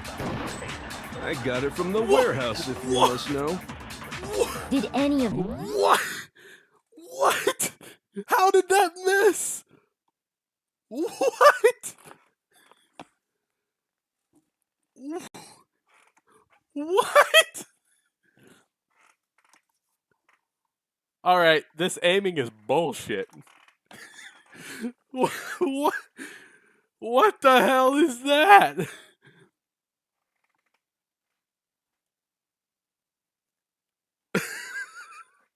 I'm sorry.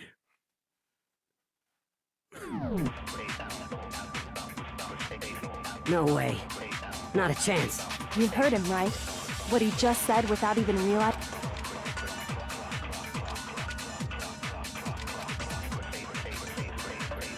First of all, we know where he was on his way to go, so next we have, why did he choose the specific track? What do you mean, the specific track? I got it! He picked that tracksuit because it matched the one the culprit was wearing! Alright. So, what you're saying is, the killer was wearing the same blue tracksuit as him? My tracksuit is black! I don't even have a tracksuit. 'Cause exercising I gotta try it sucks. again, but I have a white tracksuit personally. no?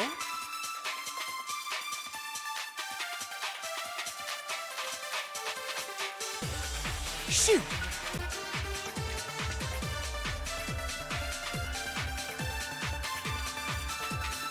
missing something? First of Don't all, tell me We it's know where Kaiba. Chihiro. He was on his way. So next week, why did he choose? What do you mean, the specific? I got it! It matched the one the culprit. So, what you're saying is, the killer was wearing the same blue tracksuit as him? My tracksuit is black. Is that? No?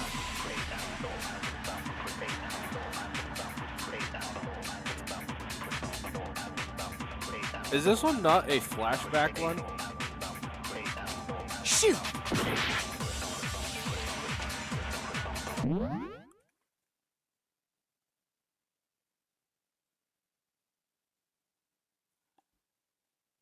I.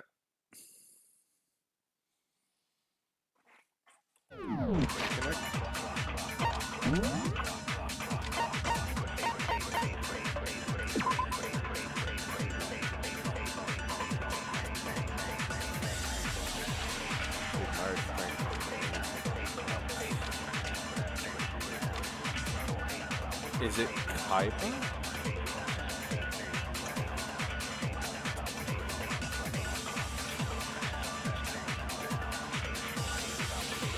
No. So the only people who say stuff is Hiro, Kaiba, and Kyoko.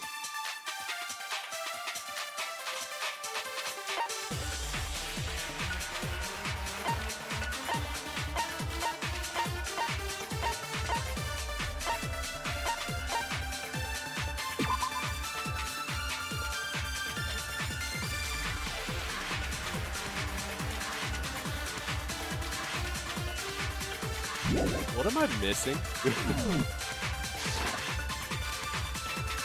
First of all, we know where Chihiro was headed.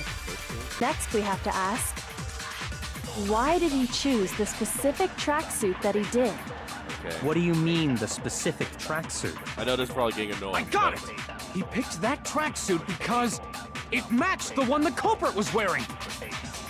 So, what you're saying is, the killer was wearing the same blue tracksuit as him? My tracksuit is black. I don't even have a Is it tracksuit. that one? Cause exercising sucks. I have a white tracksuit personally. It's not that. Is it Kaiba? Am I missing something? Don't tell me it is actually Kaiba, because that's the only thing I am drawing a blank. What First am of I all, missing?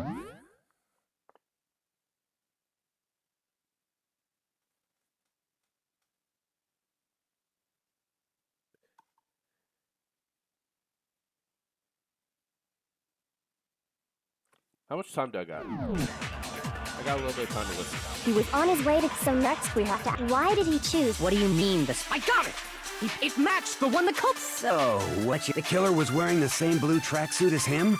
My tracksuit is black. Okay. I don't even have a tracksuit. Cause exercising. I have a white tracksuit first. I got it from the warehouse, if you must know. Did any of that really help us get any closer to figuring out? No way. Not a chance. you heard him, right? What he just said without even realizing it?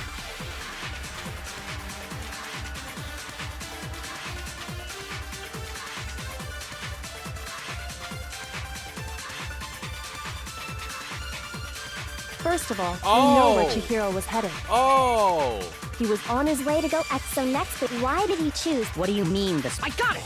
It matched the one that... So, what? The killer was wearing the same blue tracksuit as... No, that's wrong.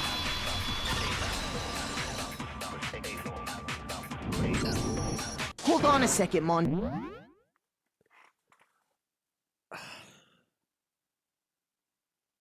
So when Celeste was telling everyone about the duffel bag and the clothes, I remember she didn't specifically say which color. That's what I was missing. I was like, when she announced that is like, okay, I'll explain to everyone. I completely didn't think about it. Mondo, please. Kaiba, don't do this. Huh? What'd I say? When Celeste testified a few minutes ago, she said...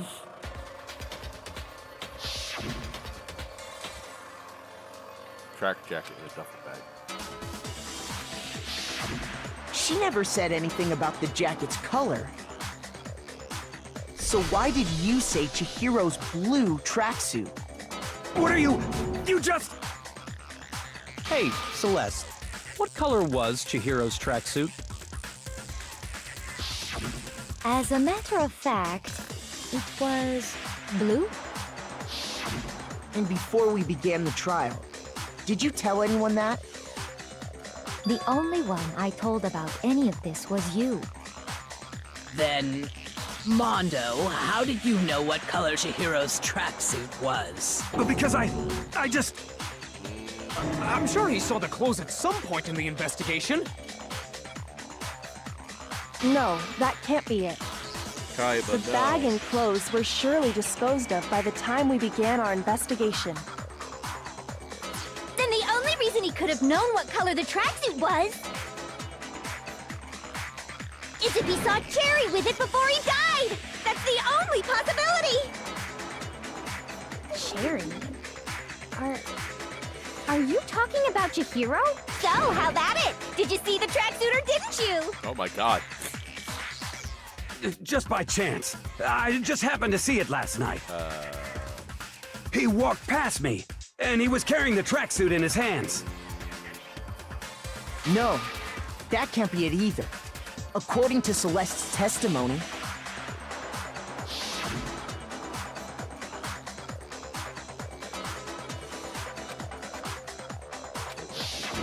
when Celeste noticed it, Chihiro made a point of making sure the jacket was completely in the bag. If you just ran into him briefly, you couldn't possibly have seen what color the tracksuit was. Yeah.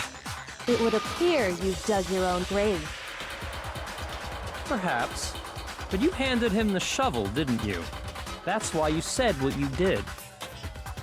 Focus on the tracksuit and it'll be obvious who he met with? What a bunch of nonsense. Ah, now I understand. It was all one big bluff, wasn't it? Your true intention was to draw a slip of the tongue from the culprit. That's why you said you knew who did it, to put them on edge. That's right. However, Mondo was my target all along. I had my suspicions about him from the very beginning. But why? What made you...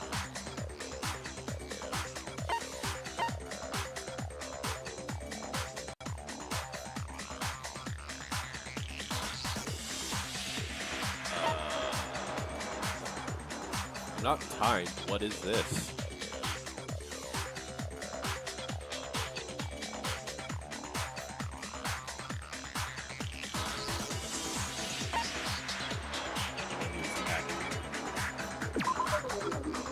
There was a certain turning point that tipped me off. Maybe you didn't notice it, Mondo, but you tend to refer to men and women differently. You only call guys dude. For girls, it's chick. And after he was killed, you happened to refer to him as dude. Once I picked up on that, it occurred to me that Mondo knew something we didn't. You noticed such a tiny detail? Are you a witch? She's a witch! You're positively frightful! No, I'm not the frightful one. Not nearly as frightful as someone capable of murdering a friend. Mondo, was it really you? Did you really kill Chihiro? I didn't kill anyone! Oh, here we You've go. been all over me, judging everything I say, putting words in my mouth. What gives you the right to treat me like a goddamn criminal? Yeah, he would never do something like that. So, Eddie, did I mess up a support for Kyoko there? The way that worked out. She was asking a question.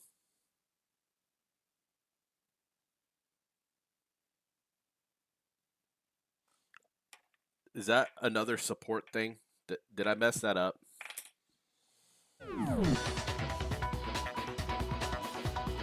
It's true. My reasoning on that is pretty shaky. That was fast. Well, this does present us with a problem. It seems we are all out of leads. My time has nearly come. That's what my little ghost friend is telling me. I'm just curious. It didn't affect anything, but if I would have got the right answer there. Oh yeah, that reminds me. Hifumi, weren't you telling me you found some evidence? Really? What kind of evidence? Actually, you know, now that I'm thinking about it here calmly, it might not be all that relevant. Jeez, does your confidence just get up and walk away? It's fine, man. Just tell us. If you really insist, then, here it is. What do you have there? It happens to be an e-handbook. I found it laying on the ground, so I scooped it up.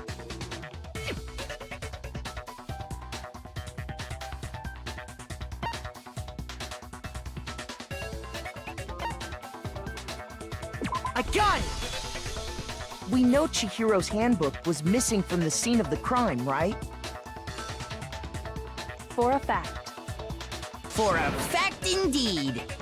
I was totally sure I'd found it. Then it must hold some clue about the culprit, right? Well, that's what I was hoping. But it's busted. It won't even turn on. I imagine the culprit broke it to get rid of any evidence after the murder. That's odd. I didn't think the handbooks were quite so fragile. You're right. They're not. They're totally waterproof and shock resistant. It would take an awful lot to break one. And yet, this one does appear to be broken, as is Leon's, sitting useless in the main hall. For all your confidence, that is a remarkably high failure rate. Do you think there might be some kind of mystery in there somewhere? How precisely did the handbooks get broken?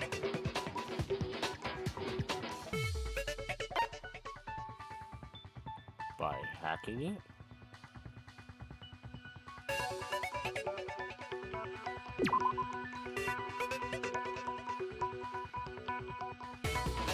No. Is it possible to modify them? Try to. Oh, right. My brain is just like. Shoot! Oh boy.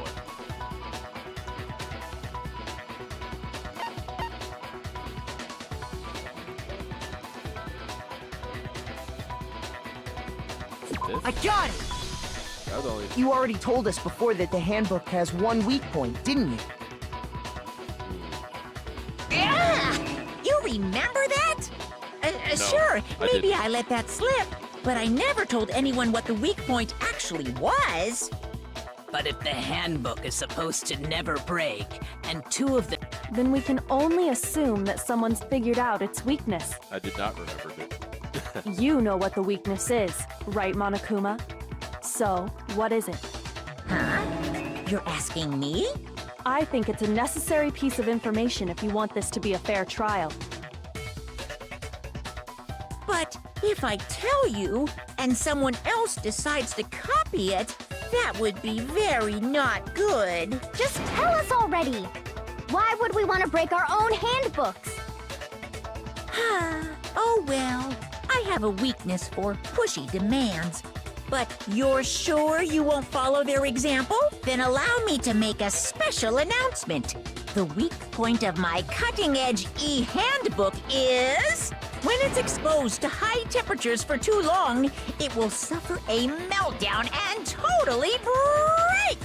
I flippin' knew it! You knew it?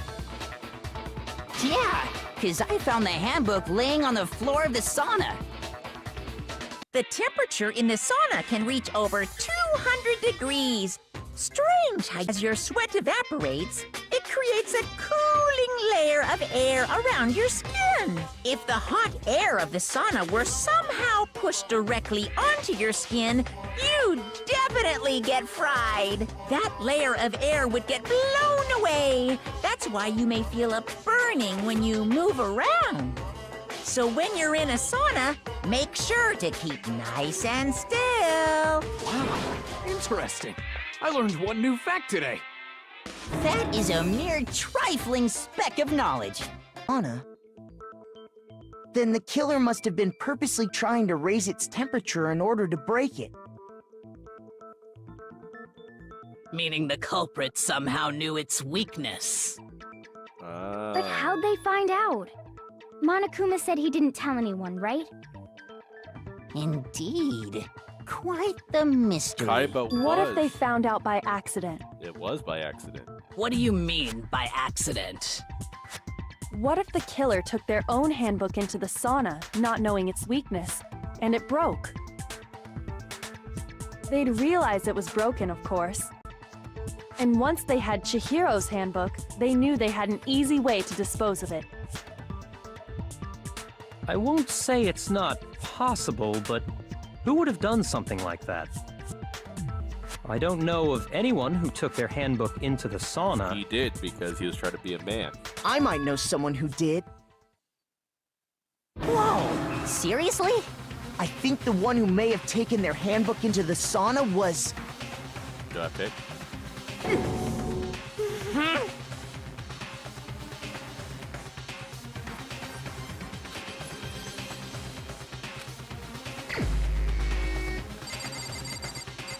I'm sorry, dude. Here's my answer. You wore your jacket. Mondo. Your handbook got broken in the sauna, didn't it? What? Why?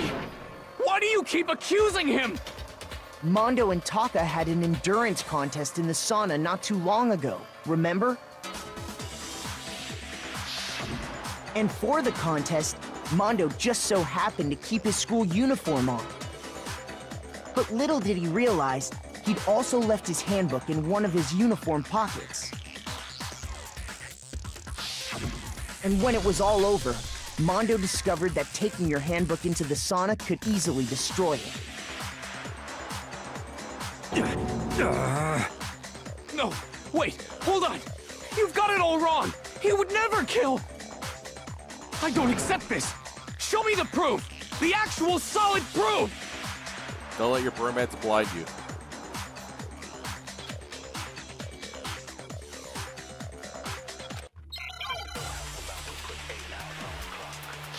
Well, now I've barely got any health left, so I better be careful. Alright. Let's test Makoto's assertion.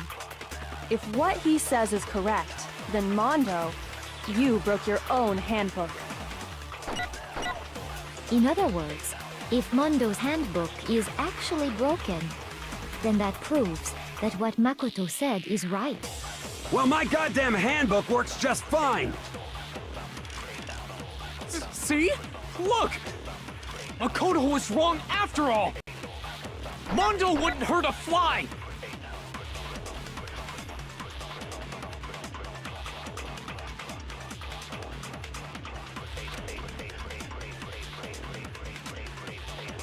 Let's I just want test to let it Makoto's play. assertion. If what he says is correct, then Mondo, you broke your own handbook. In other words, if Mondo's handbook is actually broken, then that proves that what Makoto said is right. Well, my goddamn handbook works just fine. See? Look! Oh, it is that one. Makoto was wrong after all! Mondo wouldn't hurt a fly!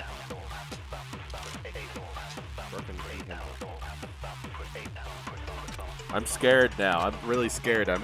Let's test Makoto's assertion. yeah. If what he says, you broke your own handbook. In other words, if Mondo's it's handbook Chihiro. is actually, then that proves that what Makoto said is right. Well, my goddamn handbook works just fine. What? See? Look! I clicked. Hold Makoto up. was wrong after all! Get rid of that. Mondo wouldn't hurt a fly! Bruh. Bruh. My mouse is acting up. I don't like this. Let's test Makoto's Yes, assertion. yes, What he yes, said yes, you yes. broke your own. In other words, if then that proves. Well, my goddamn handbook works just fine. No, that's wrong. I clicked and it did the flashback. Ah. Mondo, the handbook you have right now, is it really yours? Yeah, is it? The fuck is that supposed to mean? The broken handbook that was in the main hall. Isn't that one actually yours? What the heck are you talking about? What I mean is, I think Mondo swapped his handbook out for one that actually works. I think he took Leon's handbook and replaced it with his own. After all, Monokuma said himself that Leon's handbook never should have broken. That's right! The punishment it suffered wasn't nearly enough to destroy it. So then, the broken handbook in the main hall is actually Mondo's, which would mean that the handbook Mondo has right now is actually Leon's, yes? But doesn't that violate the school regulation that says loaning out your handbook is prohibited? The person's dead. They're borrowing. Well, here's how I look at it. There is a rule about loaning your handbook to another student, but if they're dead, they're not a student. That's pretty dark. It's kind of a gray area, I admit. But no worries. If anything, it just makes things more interesting. As such, I decree that exchanging handbooks with a corpse is not a violation of the rules. Well, Mondo, if I'm wrong about this, you're welcome to say so. I'm happy to admit I made a mistake, but... Son of a bitch. What's wrong, bro? Come on! Tell him he's wrong! You are wrong! You have to be wrong! Everything you just said is wrong! You made it all up! Okay, then why don't we look back on this case one more time, from the beginning? Am I making the comic now?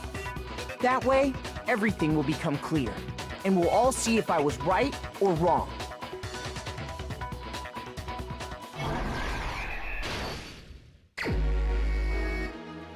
All right.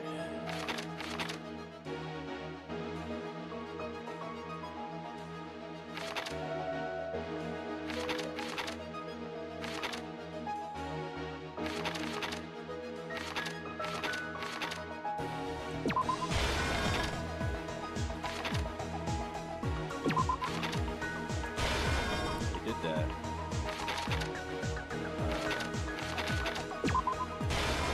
That. That's what I was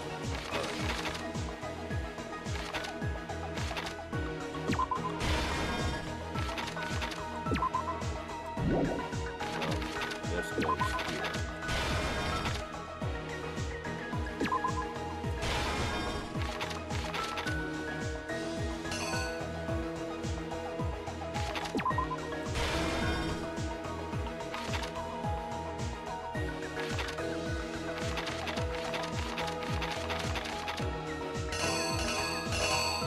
Oh, there's a lot more. Okay.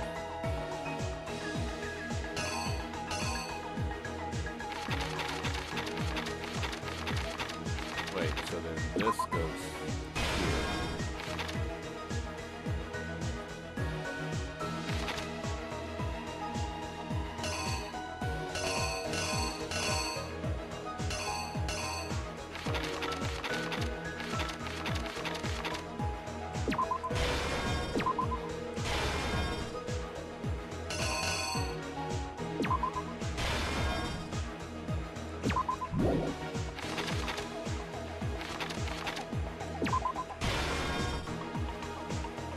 Wait, that's the same thing.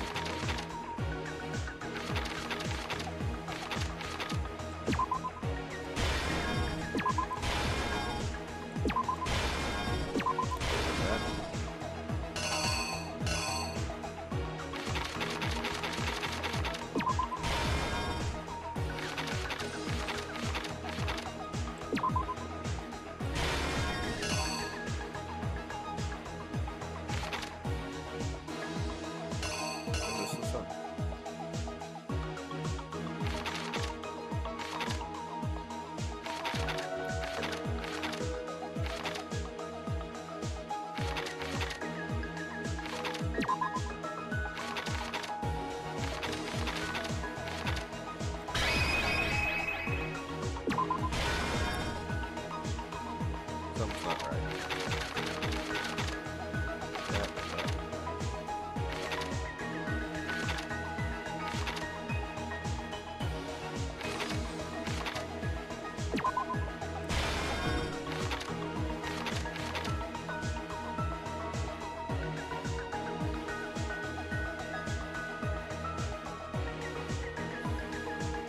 Here's exactly what happened.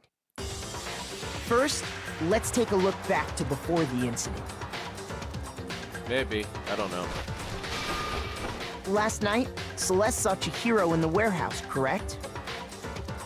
At the time, she was apparently stuffing something into a duffel bag.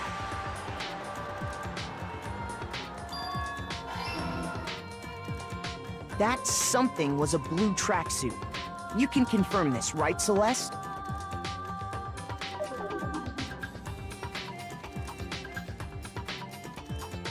With bag in hand, Chihiro headed out, even though it was officially nighttime.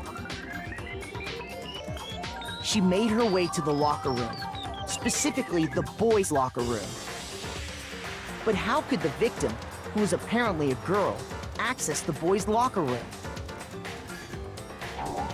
What? Uh-oh. Uh-oh. Uh-oh. Uh-oh. Uh-oh. So wait, that's not it?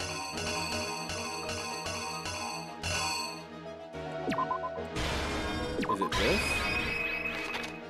Is that what it is?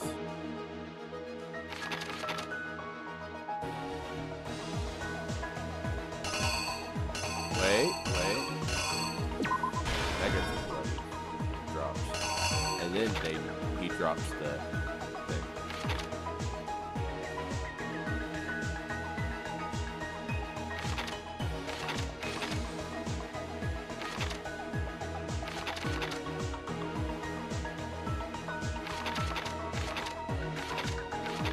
This one's kind of confusing.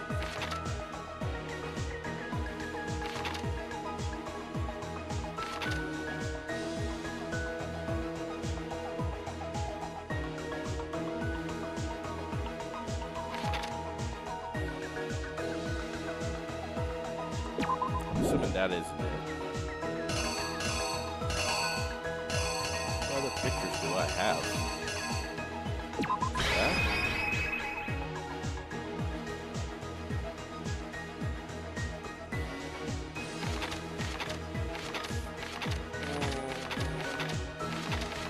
Okay, so I got this right. He's doing that, doing this, blood hits that. Then he drops the dumbbell. Dumbbell's there.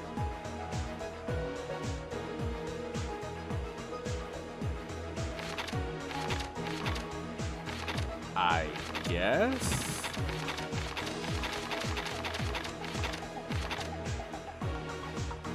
Yeah, I don't like it. The killer is you!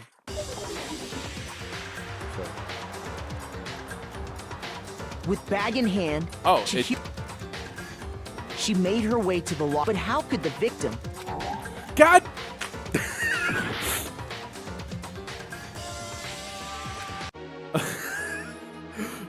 Ah!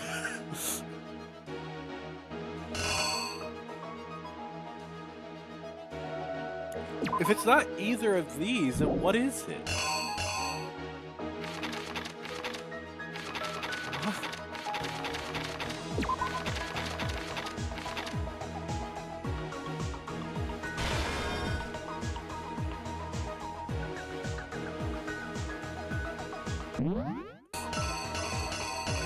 I'm not gonna make it, am I?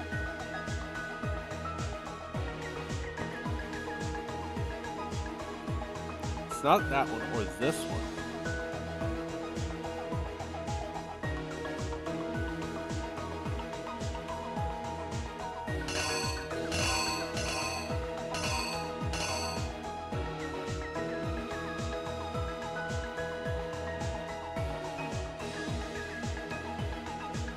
No, I paused it. What am I? God bless. So I got the first one right. Then it's this one.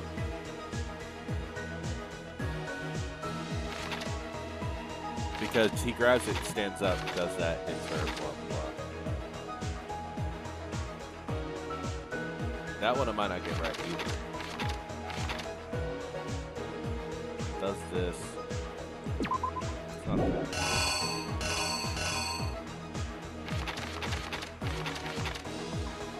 He tries to get to the girls. That's weird.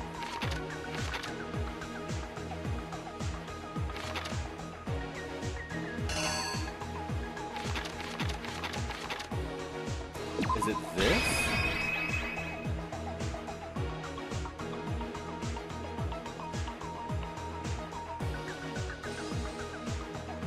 Oh, thanks, Eddie. I like the vote of confidence. Well, what happens if I die? I just...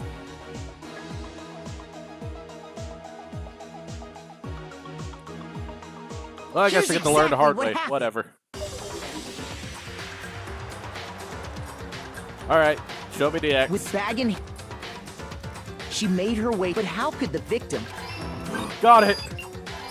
Oh! Okay. Simple. Because she was really a he, which is why he was able to use his own e-handbook to gain entrance to the boys' locker room. This is where I mess up. Once inside, he met with someone there. And the person he met was the one who killed him.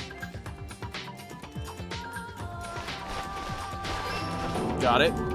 It seems likely that the killer grabbed the nearby dumbbell, approached the unsuspecting Chihiro,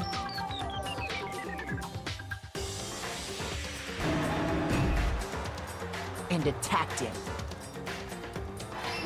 Oh! And that's where the bloodstains on the poster and carpeting in the boys' locker room came from. This is the one I might get wrong, the one with the posters. It was likely in the heat of the moment. The body was arranged, but the murder itself felt unplanned. Alright, did I get that one right? Oh! Which is why the killer hurried to try and hide the act.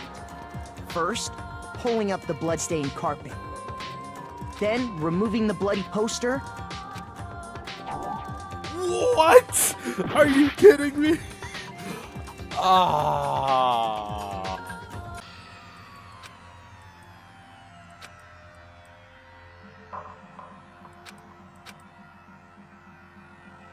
Are you kidding me?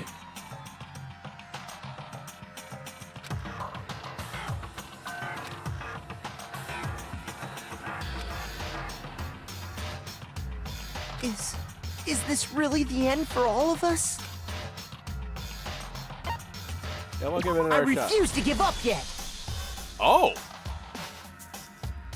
My determination.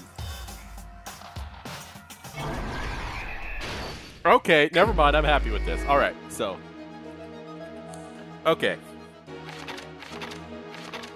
Go in order for the ones I know. So that's it. Okay. I was filled with determination.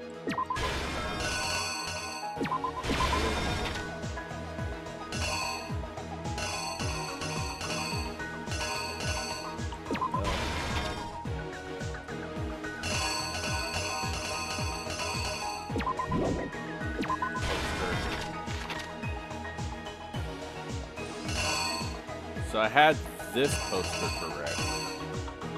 Right here.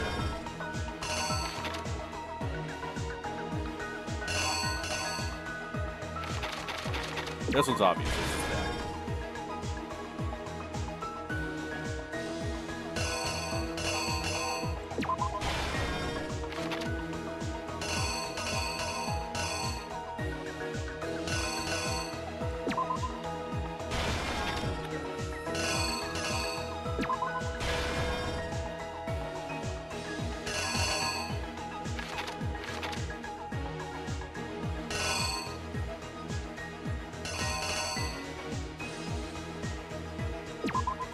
Assuming that's that.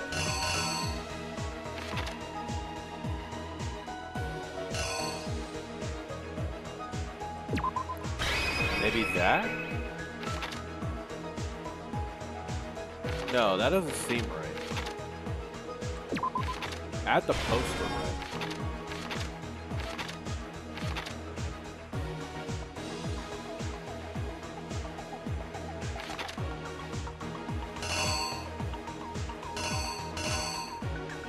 Nope.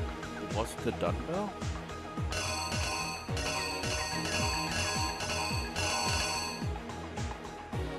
It had... Was it this? Surely not. That seems stupid.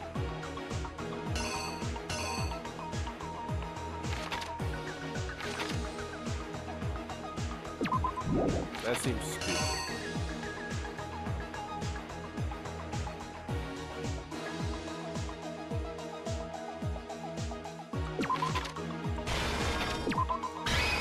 No. Something like that. But it doesn't show him placing the carpet. Why would the poster be the only specific one?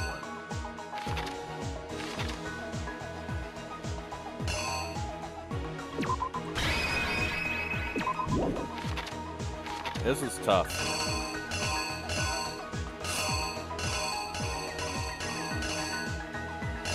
I remember how I said I was liking this game. Now I'm saying screw this game. I had this right. It wasn't the dumbbell.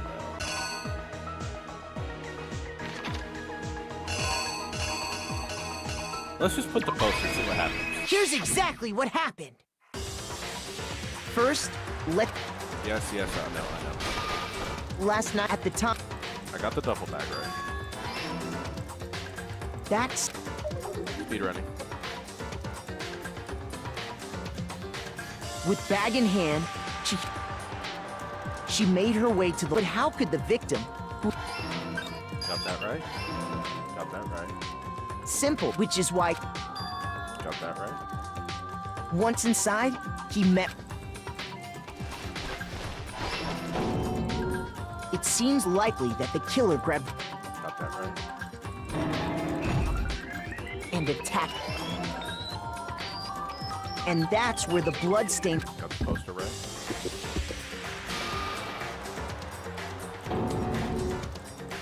It was... Nothing there. So I had the poster. Which is why the killer hurried to try... Then, removing the... Aha! And finally carrying the corpse into the girls' locker room. A girl's handbook was necessary to get into the locker room, of course, but this alone doesn't prove that the killer was necessarily a girl. After all, Sayaka and Junko's handbooks had been placed in the main hall. Using one of those, a boy could get into the girls' locker room without much problem. Aww! And that's exactly how the killer did it. With the carpet and the poster they brought with them, they got to work.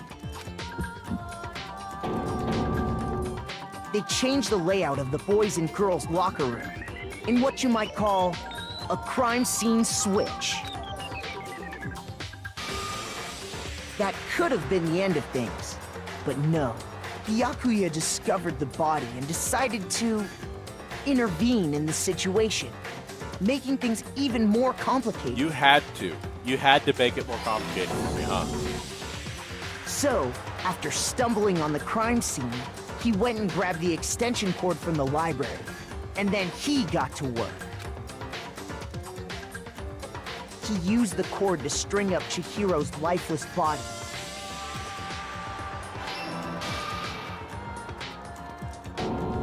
That's more of an Then, asshole kind of using thing the to do. victim's own blood, he left a grisly message there at the scene of the crime.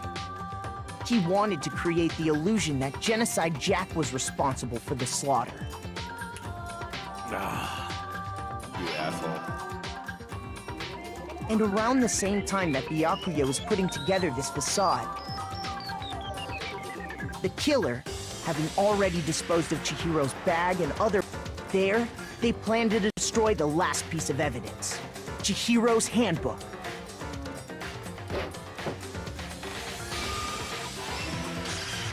And just as the killer expected, the steamy sauna was enough to ruin the electronic gadget. Somehow, the killer knew that the handbook couldn't stand up to the heat of the sauna. And the reason they knew that is because the sauna had already wrecked their own handbook. And that's how it all played out.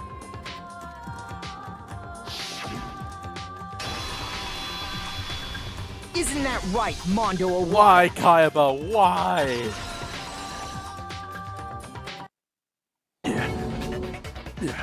Wait! No! This can't be right! Where's your evidence? Yeah! Where's your evidence? You need evidence! You need proof! Shut up. Without any proof, you can't pin any of this on him! Shut up, Taka.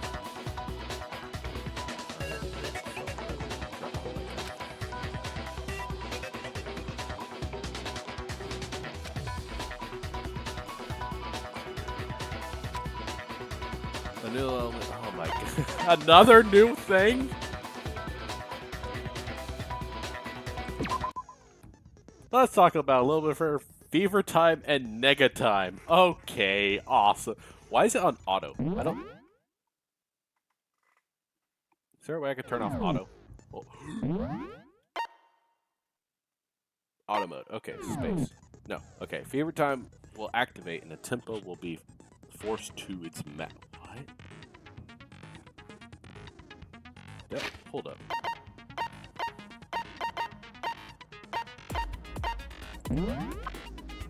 No, not that.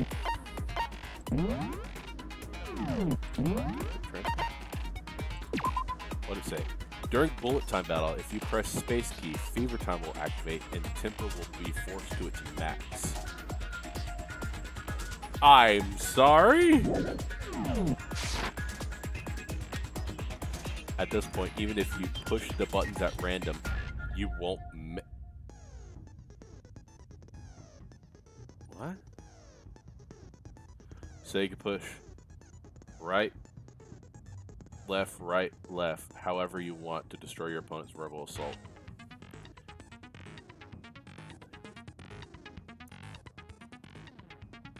Okay.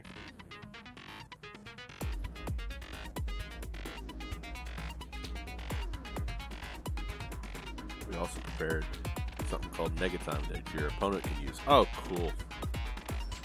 An opponent activates Nega Time during a bullet time battle. Your tempo marker will disappear and make it quite a bit tougher to hit buttons in rhythm. Awesome! If you were to activate Fever Time at this point. No, never mind. I'm sure nothing would happen. I bet.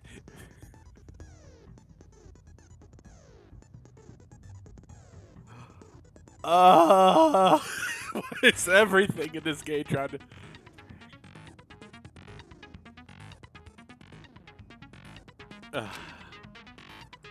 Alright, cool.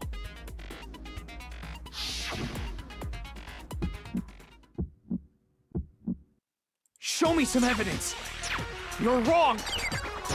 I won't listen! I refute you! False! Show me some evidence! I won't listen! False! I refuse to vote! Show me some evidence! You're wrong! I won't listen! I refute you! False! What? Show me some evidence! I won't listen! False! You're corrupt! What the hell? I refuse to vote! I refute you! Show me some evidence! This should prove it!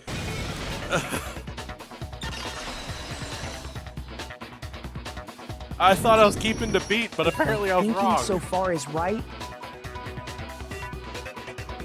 Mondo must have replaced his broken handbook with Leon's. Did I?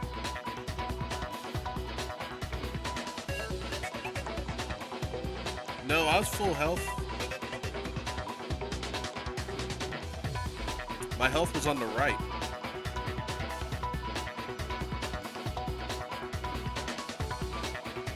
I was at full health. In which case, we can just check each of our handbooks right now. Once we do that, we'll... We don't gotta do that. Huh? Yeah. I did it. I killed him.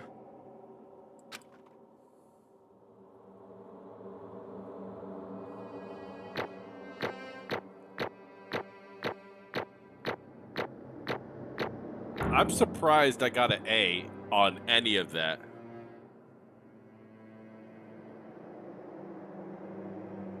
Oh. Okay, cool. I'll remember that.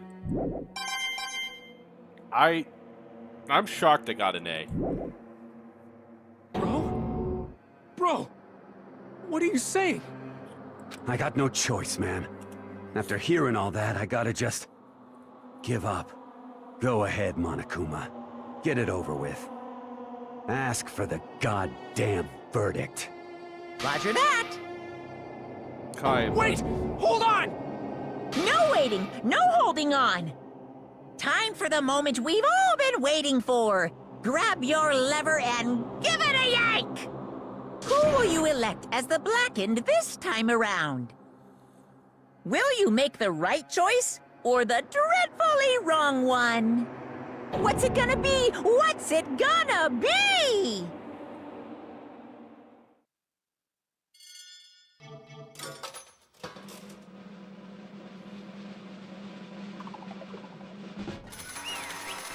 Kaiba.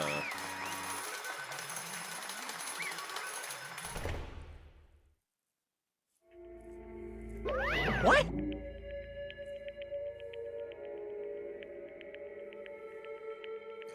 Yeah, it is so. The Blackened Kill Chihiro was... Kaiba! Kaiba, come on. In case you're wondering, the vote was not unanimous.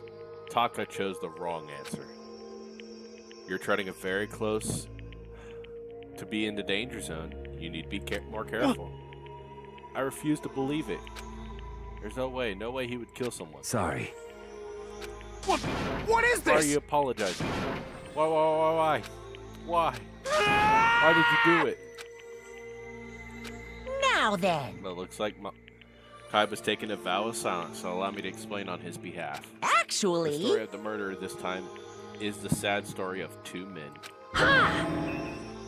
Oh, but for anyone who doesn't really want to hear it, now we're gonna hear it. Yeah, I know. This part's sad. Anyway, there was once a young boy, and his name was Chihiro. He had an extreme inferiority complex regarding his own lack of strength. You're so weak, even though you're a boy. He heard things like that as long as he could remember, and he couldn't overcome his weakness. On the contrary, he tried to hide and buried himself further and further into that weakness, to take on the fragile form of a petite young girl. He had chosen that as his way out. Now nobody will be able to say anything about even though you're a boy. But no matter how tightly he wrapped himself up in a shell, the inferiority complex had already taken root deep inside of him. It was not so easily weeded out. As it turned out, the shell was completely empty. The complex didn't disappear. Instead, it only grew stronger and stronger. I'm Weak.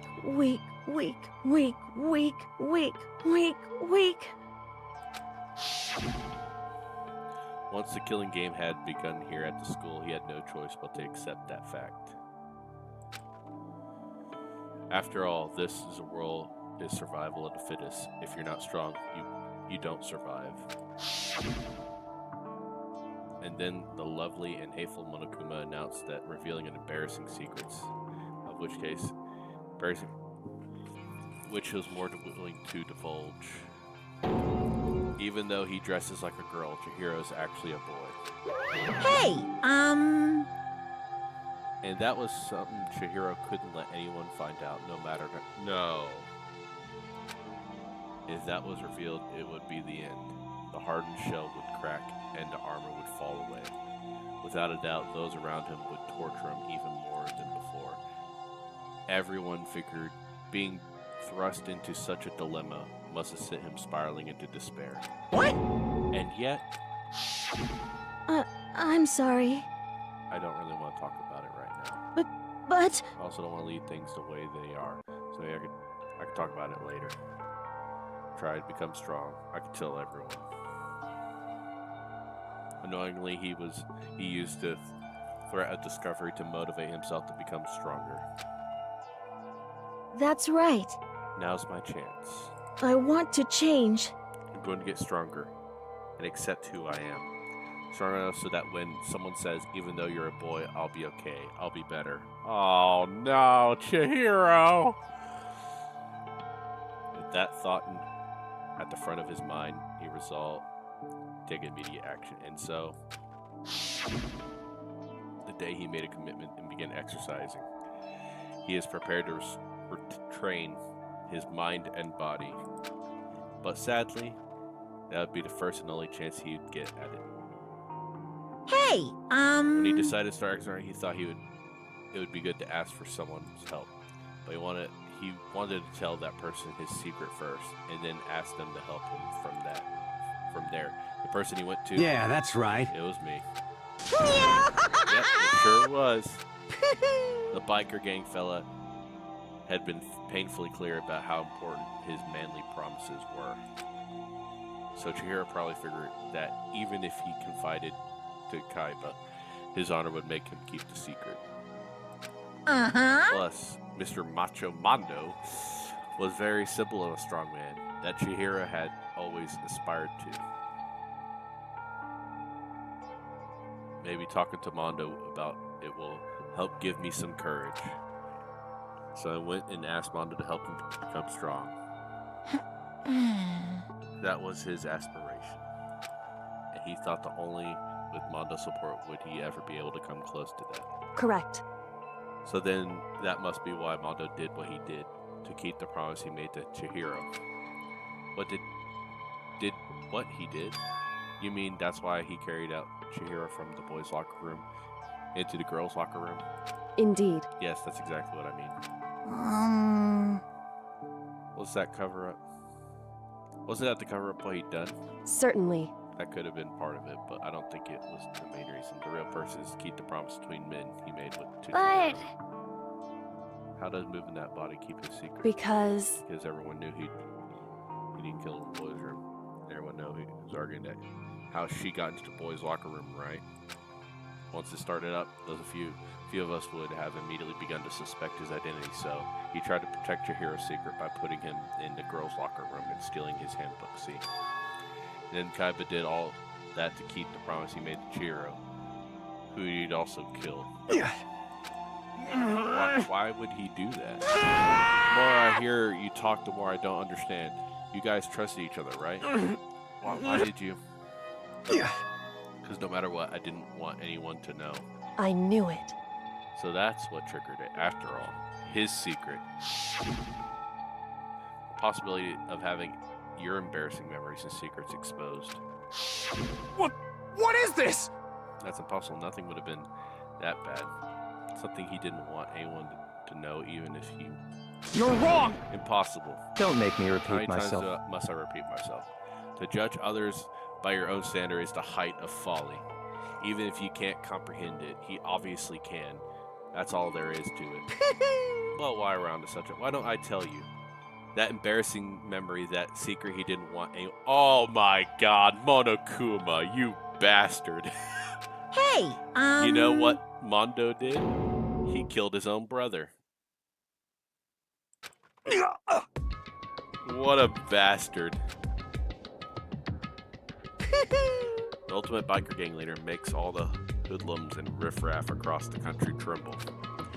The only reason he had the chance to join is the gang in the first place is because of a certain someone. Older brother named Daya Owada. Mondo is nothing but respect for him. It was because Daya that Mondo got on a motorcycle. Was the only family growing up. He was the only one Mondo could trust or respect. He wanted to measure up to his big brother, so he imitated him and everything he did. He was the epitome of a starry-eyed kid brother. Meanwhile, the charismatic older brother put together a local motorcycle gang, and before anyone knew it, they had grown into the biggest biker gang in the country. Daya, the older brother, was number one in the gang, and number two, his younger brother Mondo. In the beginning, everything was peaches and gravy. Ew.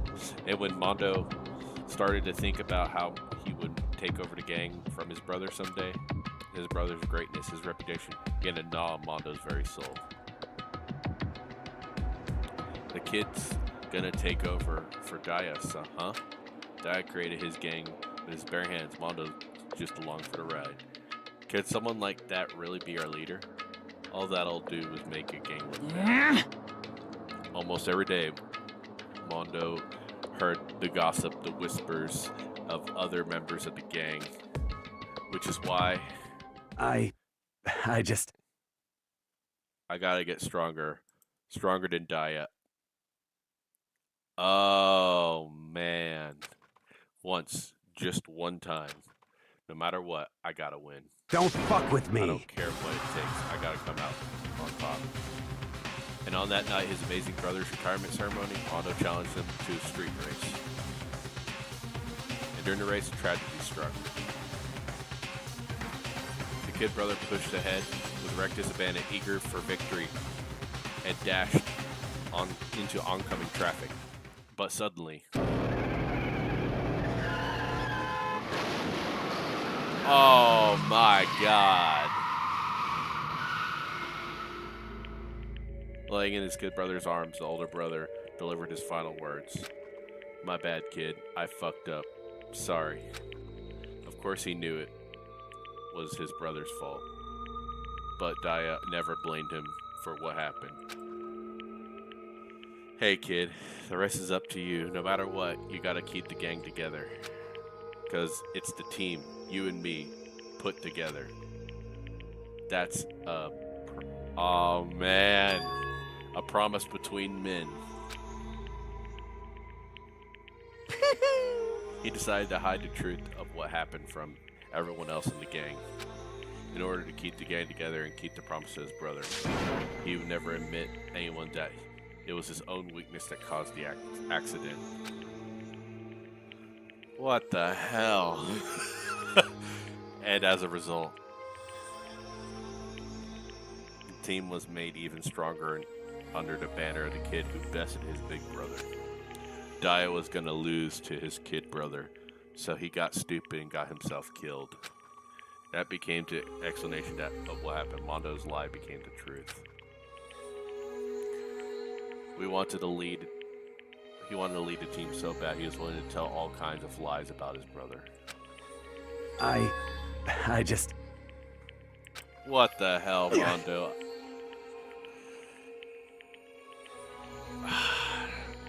Bro. And yet, as soon as our killing came in, he realized, no matter how strong he pretended, he was just another weakling that could die in an instant.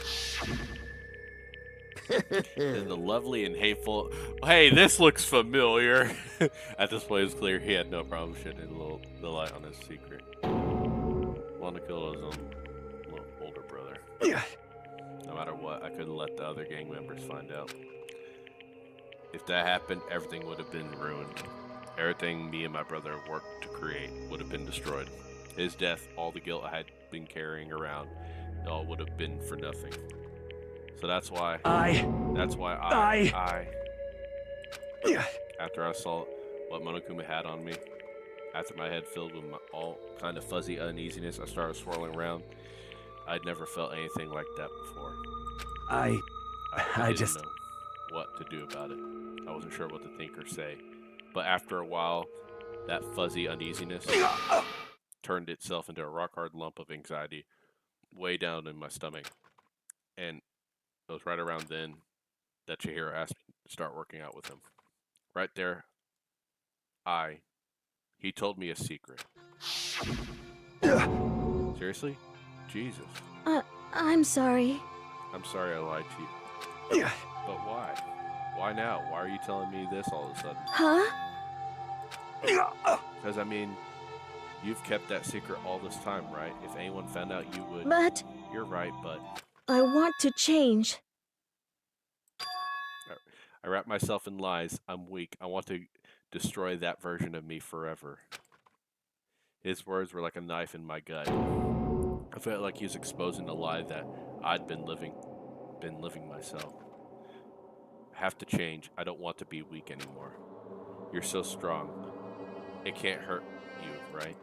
Whatever secret Monokuma might tell us. You piece of... So what? You're saying I should just say it? What? You're saying if I really am, I should be able to tell everyone my secret? Huh? I was jealous. Bruh. Kaiba, you're making yourself look like a piece of shit. I was jealous of his strength. He had the strength to face his own weakness and try to overcome it. It was kind of strength I've never had. So I was jealous of him. That jealousy broke me. What? Are you making fun of me? I'm strong? Are you fucking with me right now? No! I'm not making fun of you. You really are strong. Felt like I could hear something starting to creak. Something inside my head. What did he want me to do? What was I supposed to do? Was I supposed to just sit back and let my secret get revealed and ruin everything? What's wrong? What's wrong? Damn Why you! did you tell me all that? Are you trying to rub your failure in my face? Rub my failure in my face. I just wanted No problem. After this, I'm gonna stop because I don't want to get any more information before the class trial because, good lord, this class trial kind of proved to me I need to make sure that I do the information gathering and the class trial almost the same exact time. Because, good god, that really messed with me trying to remember all that stuff. Really admire you. I admire your strength. Yeah, that's right. That's right. I am strong. Strong. I'm strong. Strong. Stronger than you. You son of a bitch! Stronger than Daya. I don't remember anything after that. When I woke up again, he was laying at my feet, covered in blood. I had a dumbbell in my hand, and I was just staring at him down on the ground. I killed him. I killed Chihiro. Even after all this time, I'm still just as weak as I've always been. And thanks to that, I did something I can never take back. He was normally so aggressive, so angry. He hid that weak side away from everyone, lived in a heart like his, and it turned him cold-blooded. God damn it. Look at him. You see, you're all just like him. For a secret from the past, for a memory, for that he killed another living human in cold blood. He couldn't cut free from his regrets in the outside world. He doesn't know what true strength is. Do you see hope anywhere in there? Because I sure don't. Just shut up, you son of a bitch. Go ahead and say that again. I dare you. Yep. Okay, I'll say as many times as I want. Is what I want to say, but unfortunately I can't do that right now because time for punishing is fast approaching. Punishing? It can't be. You mean execution? Yep. Well now. Whoever disturbs the peace will be punished. Ridiculous. Hold on. Now then, I prepared a very special punishment. For... No, wait. Let's give it everything we've got. It's punishment time! Sorry, man. I couldn't keep the promise we made. From one man to another. Oh, man.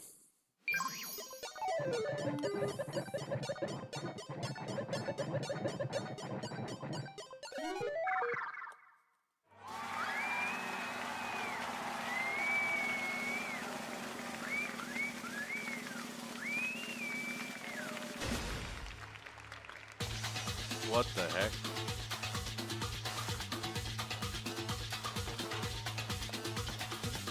What the hell?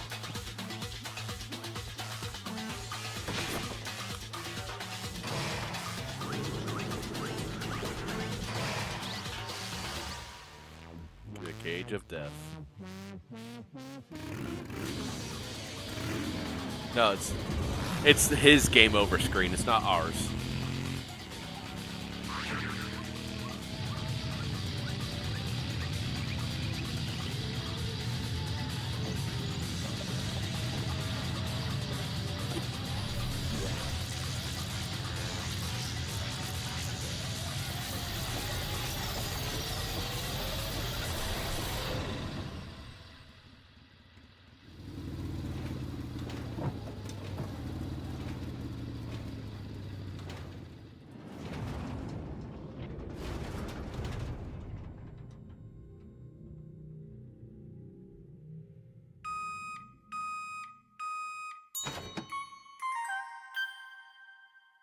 Oh my god.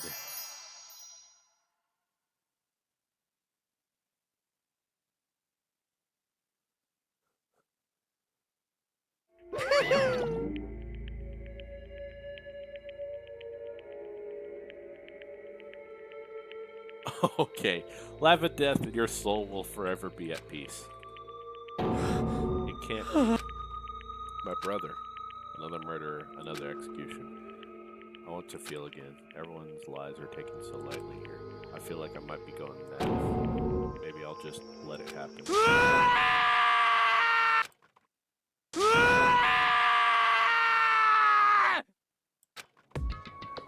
Taka's sad screams evaded our skulls. We were each other realized once again. He, of course, he had to. What a disappointment. This is the end of the game. Byakuya? What is this? Completely insane. You know that? A game? One of our friends is dead. Do you realize that? Naturally. Of course I do, because this game is life or death. Hey, I don't have anything to say to you. I don't have a response except that. however, I just don't understand why. Why did you go out of your way to disguise Mondo's crime? What? Why? Isn't obvious? Because it made things more interesting. His voice was calm, emotionless, like the voice of death. It chilled me to the bone. Last night when the murder took place, I was in the library as usual. Honestly. So you ignored the nighttime rule too. It will never matter to me. I don't recall agreeing with you. There is nothing to be I done. don't particularly care. Please continue. The night grew late. I decided to return to my room, which is when I stumbled upon it. I saw Mondo coming out of the girls' locker room. After he'd gone, I looked inside and saw the corpse. What? You mean you actually witnessed the murder? He was such a fool, he didn't have the slightest idea I'd seen him. Well... You're saying you knew that who the culprit was from the very beginning? That's right. Indeed. If that had been the end of it, how boring would it be? I mean, that was a waste of time to have the answer revealed right at the beginning. Are you kidding me? And so I decided to lend a little helping hand. I thought it would be liven things up. You did all that to liven things up. I see. After hearing about the genocide Jack from Tokyo, he decided to use that to create a fake murder scene. But damn, man, if we couldn't figure out who really done it, you would have been dead too, right? Well, obviously I would have revealed the truth before it reached that point. But of course, turned and looked at me in the eyes. I could feel his sharp eyes piercing into me. Thanks to a certain remarkable someone, it never did. That I was able to perform an interesting experiment. Once Interesting. I do decide to become black, I know who I'll have to watch out for. Oh no. What? Correct. So that was your reason. Are you satisfied? Indeed. Yes, we're done listening to your story. Moving on. Hey. Here's something I'd like to ask you, Monokuma. What's this? Oh, I'm up next. You like to perform these elaborate executions each time, correct? My question is, why? Do you like them? But you know, this punishment, this despair, it's not just for you. All this punishment, all this despair is my gift to mankind itself. What? You're over-exaggerating. I'm not over-exaggerating. These punishments are meant to transform all hope to despair. Damn. What do you mean? Huh? Mean? Mean? What the Me? Damn it! Good grief, I don't understand why you have to pick apart every little stupid thing. Because that got me almost killed. Whatever.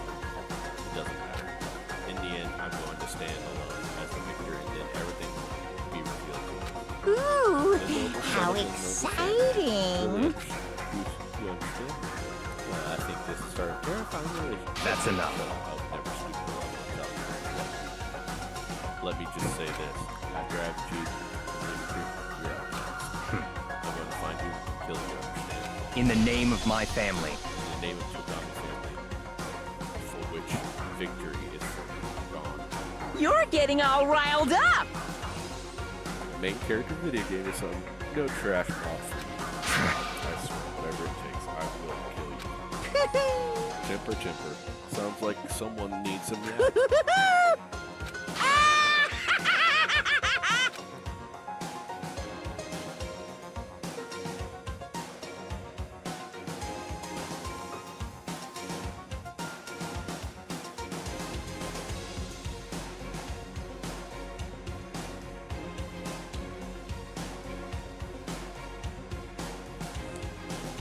Sorry, I was checking something.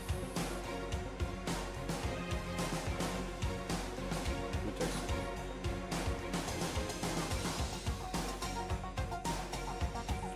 Monokuma's laughter peeled across the courtroom, and a curtain closed and gazed at Chihiro longer. I knew it wasn't the end. The killing game still continued because the mastermind wouldn't let it in. For those of us who were still alive, our worst fear and despair kept multiplying. It was kind of despair that felt like a blind puppy in hell had more of a future than us.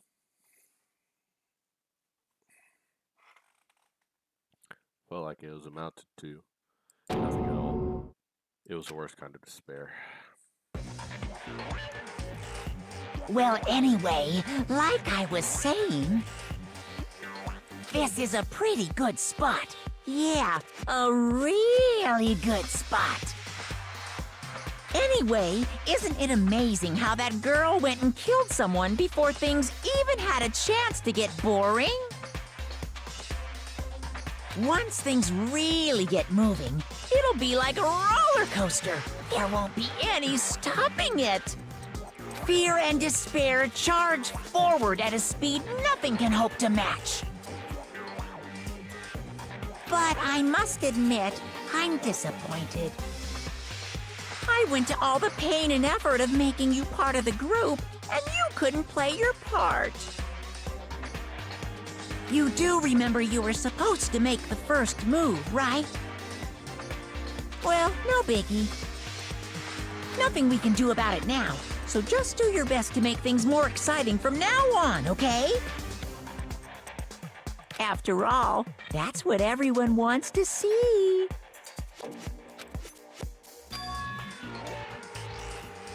As long as you don't want to know my measurements, fire away! Ooh, my, you really took me by surprise there. I know I said you could ask anything, but... Super denied, ultra denied, demonic denied! Because you see, that's my ace in the hole. And nobody'd be dumb enough to reveal that, right? No matter how close they were to their friends.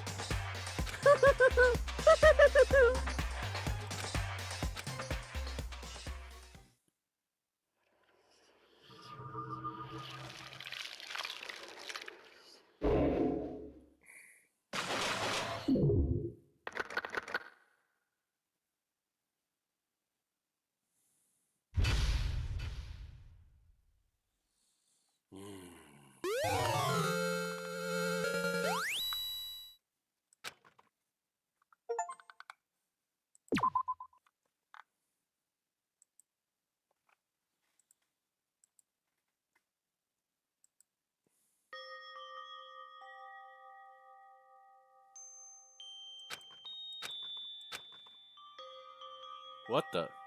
I know I shouldn't cry. Hold up. What the hell? But... I've had enough. I can't take it anymore. Getting... Service Eddie was talking about. It's... impossible. I can't let myself think about how much I want to get out of here. If I keep thinking like that, I might decide to.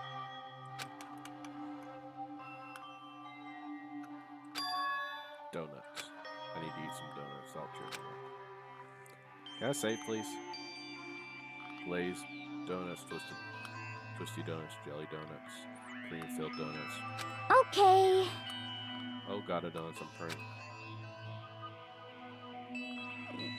Snip, I'm sorry.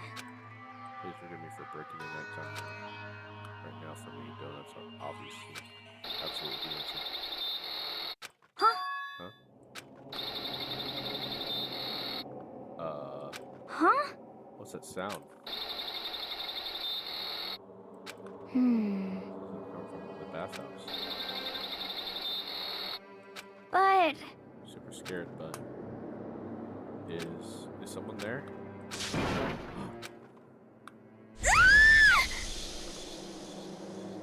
What?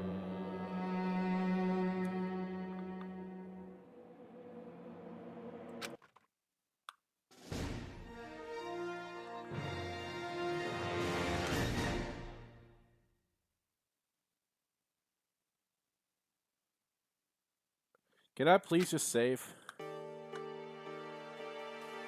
You know what? Screw it.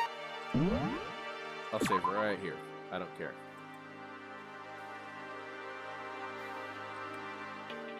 You know what? Actually, can I exit to the main menu? Because I have 2 save things. I don't care. Nothing's happened.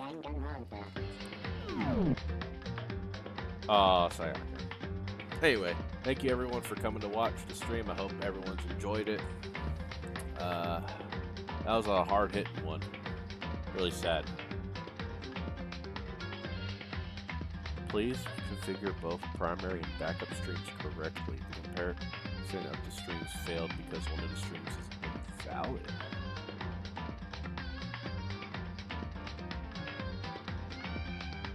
What?